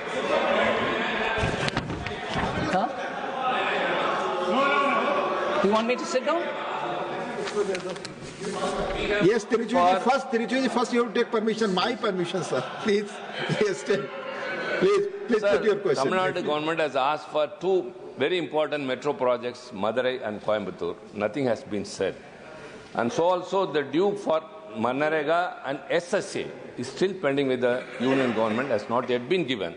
So also the PMEAO, you said the state government has spent all its due, but the union government has not given what it has to be. Thank you. So at least say something about these 2 very important metro projects. Thank you. Thank you, Honorable Finance Minister. Sir. Please. I wanted to start with something, sir, but I will reserve it for the end. Tamil Nadu, sir.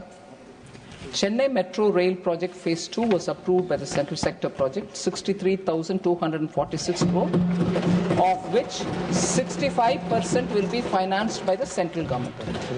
Tamil Nadu Defence Industrial Corridor was inaugurated in January 20, 2019, and I've heard different time, different statements, but subject to correction, because I don't keep an account of that, more than 30,000 crore investment has already happened. This has been said by ministers, both of the older dispensation and now of the current dispensation. I don't have the latest number. But when the defence corridor was announced, Prime Minister Modi announced defence corridor, the first corridor for Tamil Nadu. So constantly to think that, oh, Tamil Nadu, UP corridor was announced far later. So Tamil Nadu was top of the priority when it came to defence corridor. PM Mitra Mega Textile Park announced in the aspirational district of Virudhunagar. Foundation stone laid for AIMS Madurai in 2019. Railways. Yes. Please. No, it's all right. You can always go on moving the milepost. Now you didn't start moving the milepost without permission. I will. Then now, I will have to say what I wanted to say at the beginning, which I reserved for keeping outside. It cannot be a narrative where it's only the centre's fault. I want to quote two examples, sir. I want to quote with responsibility two examples. And this consciousness with which they point you on every one detail, where were they? They were an alliance partner with the Congress at that time. Hey, hold on, yeah. You can't stop me like this. I'm sorry. I will say this, sir. I'm answering you. I'm answering you. Now, sir, they were party and alliance partner.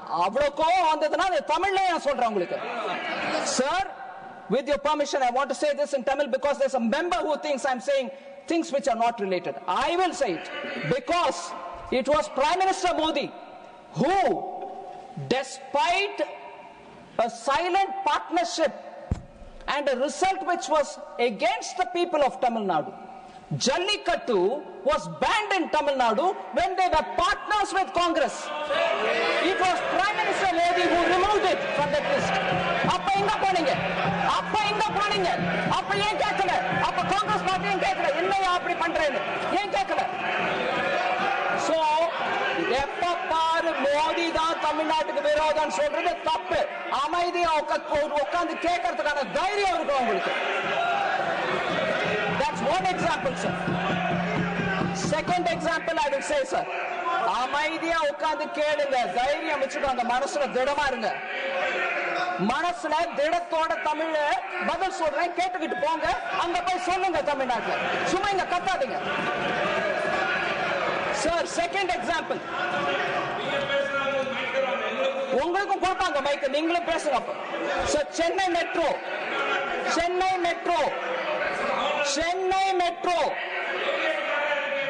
இல்ல நீங்க Chennai metro பத்தி பேசுறீங்க இல்ல, நான் உங்களுக்கு metro பத்தி சொல்றேன்.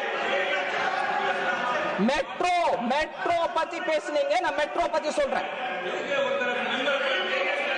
பின்ன அவர் எழுத கத்தலாமா அப்படி? நான் சொல்லக்கூடாது, நீங்க என்ன வேணா எனக்கு அகைன்ஸ்ட் பேசுவீங்களா?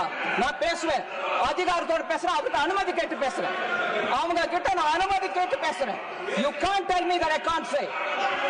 மரியாதை இல்லாம அப்படி சொல்லிட்டாங்கன்னா மெம்பருக்கு நான் சொல்லமா இல்லையா? அதுவும் அவர் தமிழ் புரியுதோ இல்லையோ? இல்லங்க சிவா, நீங்க 2 முறை இன்னைக்கு காலையில இருந்து நான் பாக்குறேன், நீங்க நியாயத்தை பேசுறது இல்ல சிவா. நான் சாரி, உங்களுக்கு மன்னிப்போட சொல்றேன். நீங்க தயவு பண்ணி சிவா கிட்ட பேசுங்க. சார், மெட்ரோ பத்தி I'll say it in English, sir. Tirchi Siva was a very senior member. I respect him. We've had a lot of exchanges about differences in ideology. We've been talking. This is something which goes on.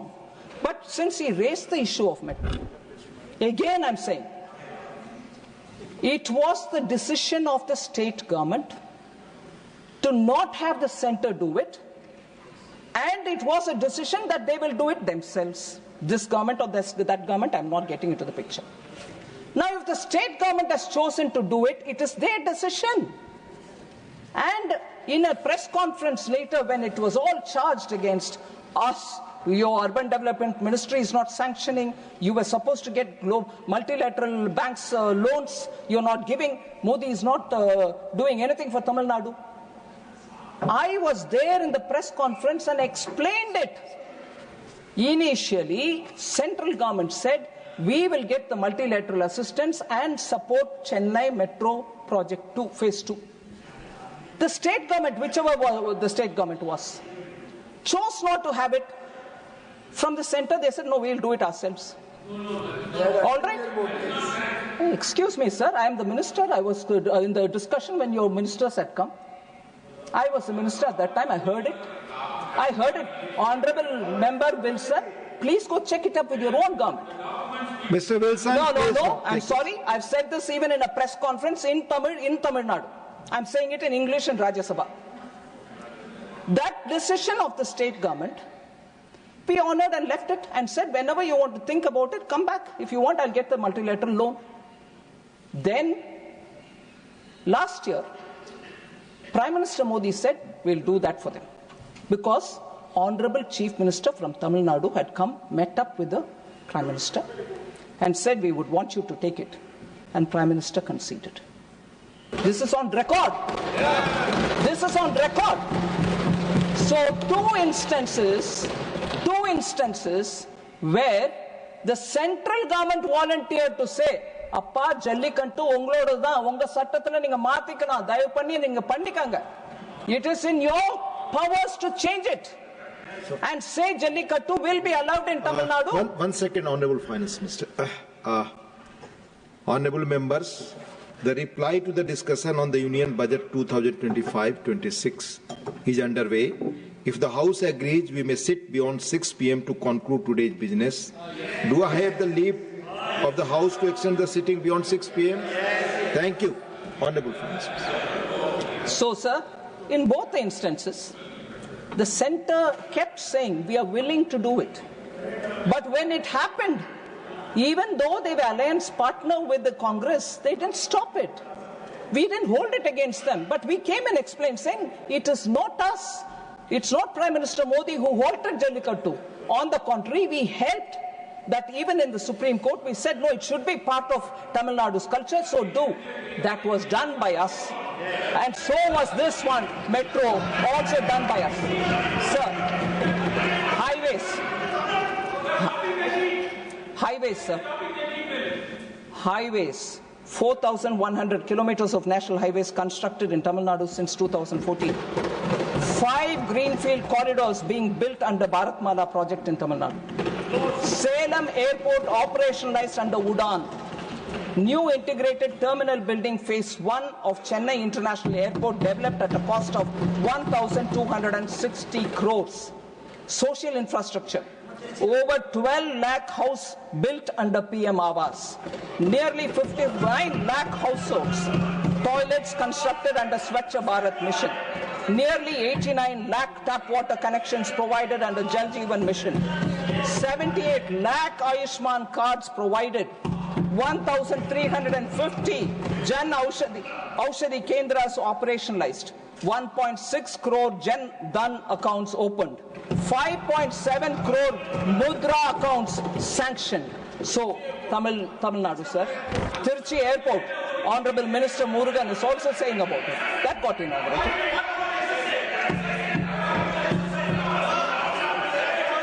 Please take your seat. Honorable Finance Minister, please continue. Honorable Finance Minister, please, your reply is complete. Yes, thank you, sir. No, please take your seat now. No, nothing further. Nothing further. Honorable members, there are 23 permitted special mentions for today. A special mentions of those honorable members who are present now shall be deemed to be laid on the table of the House. The House stands adjourned to meet at 11 a.m. on Monday, the 10th March 2025.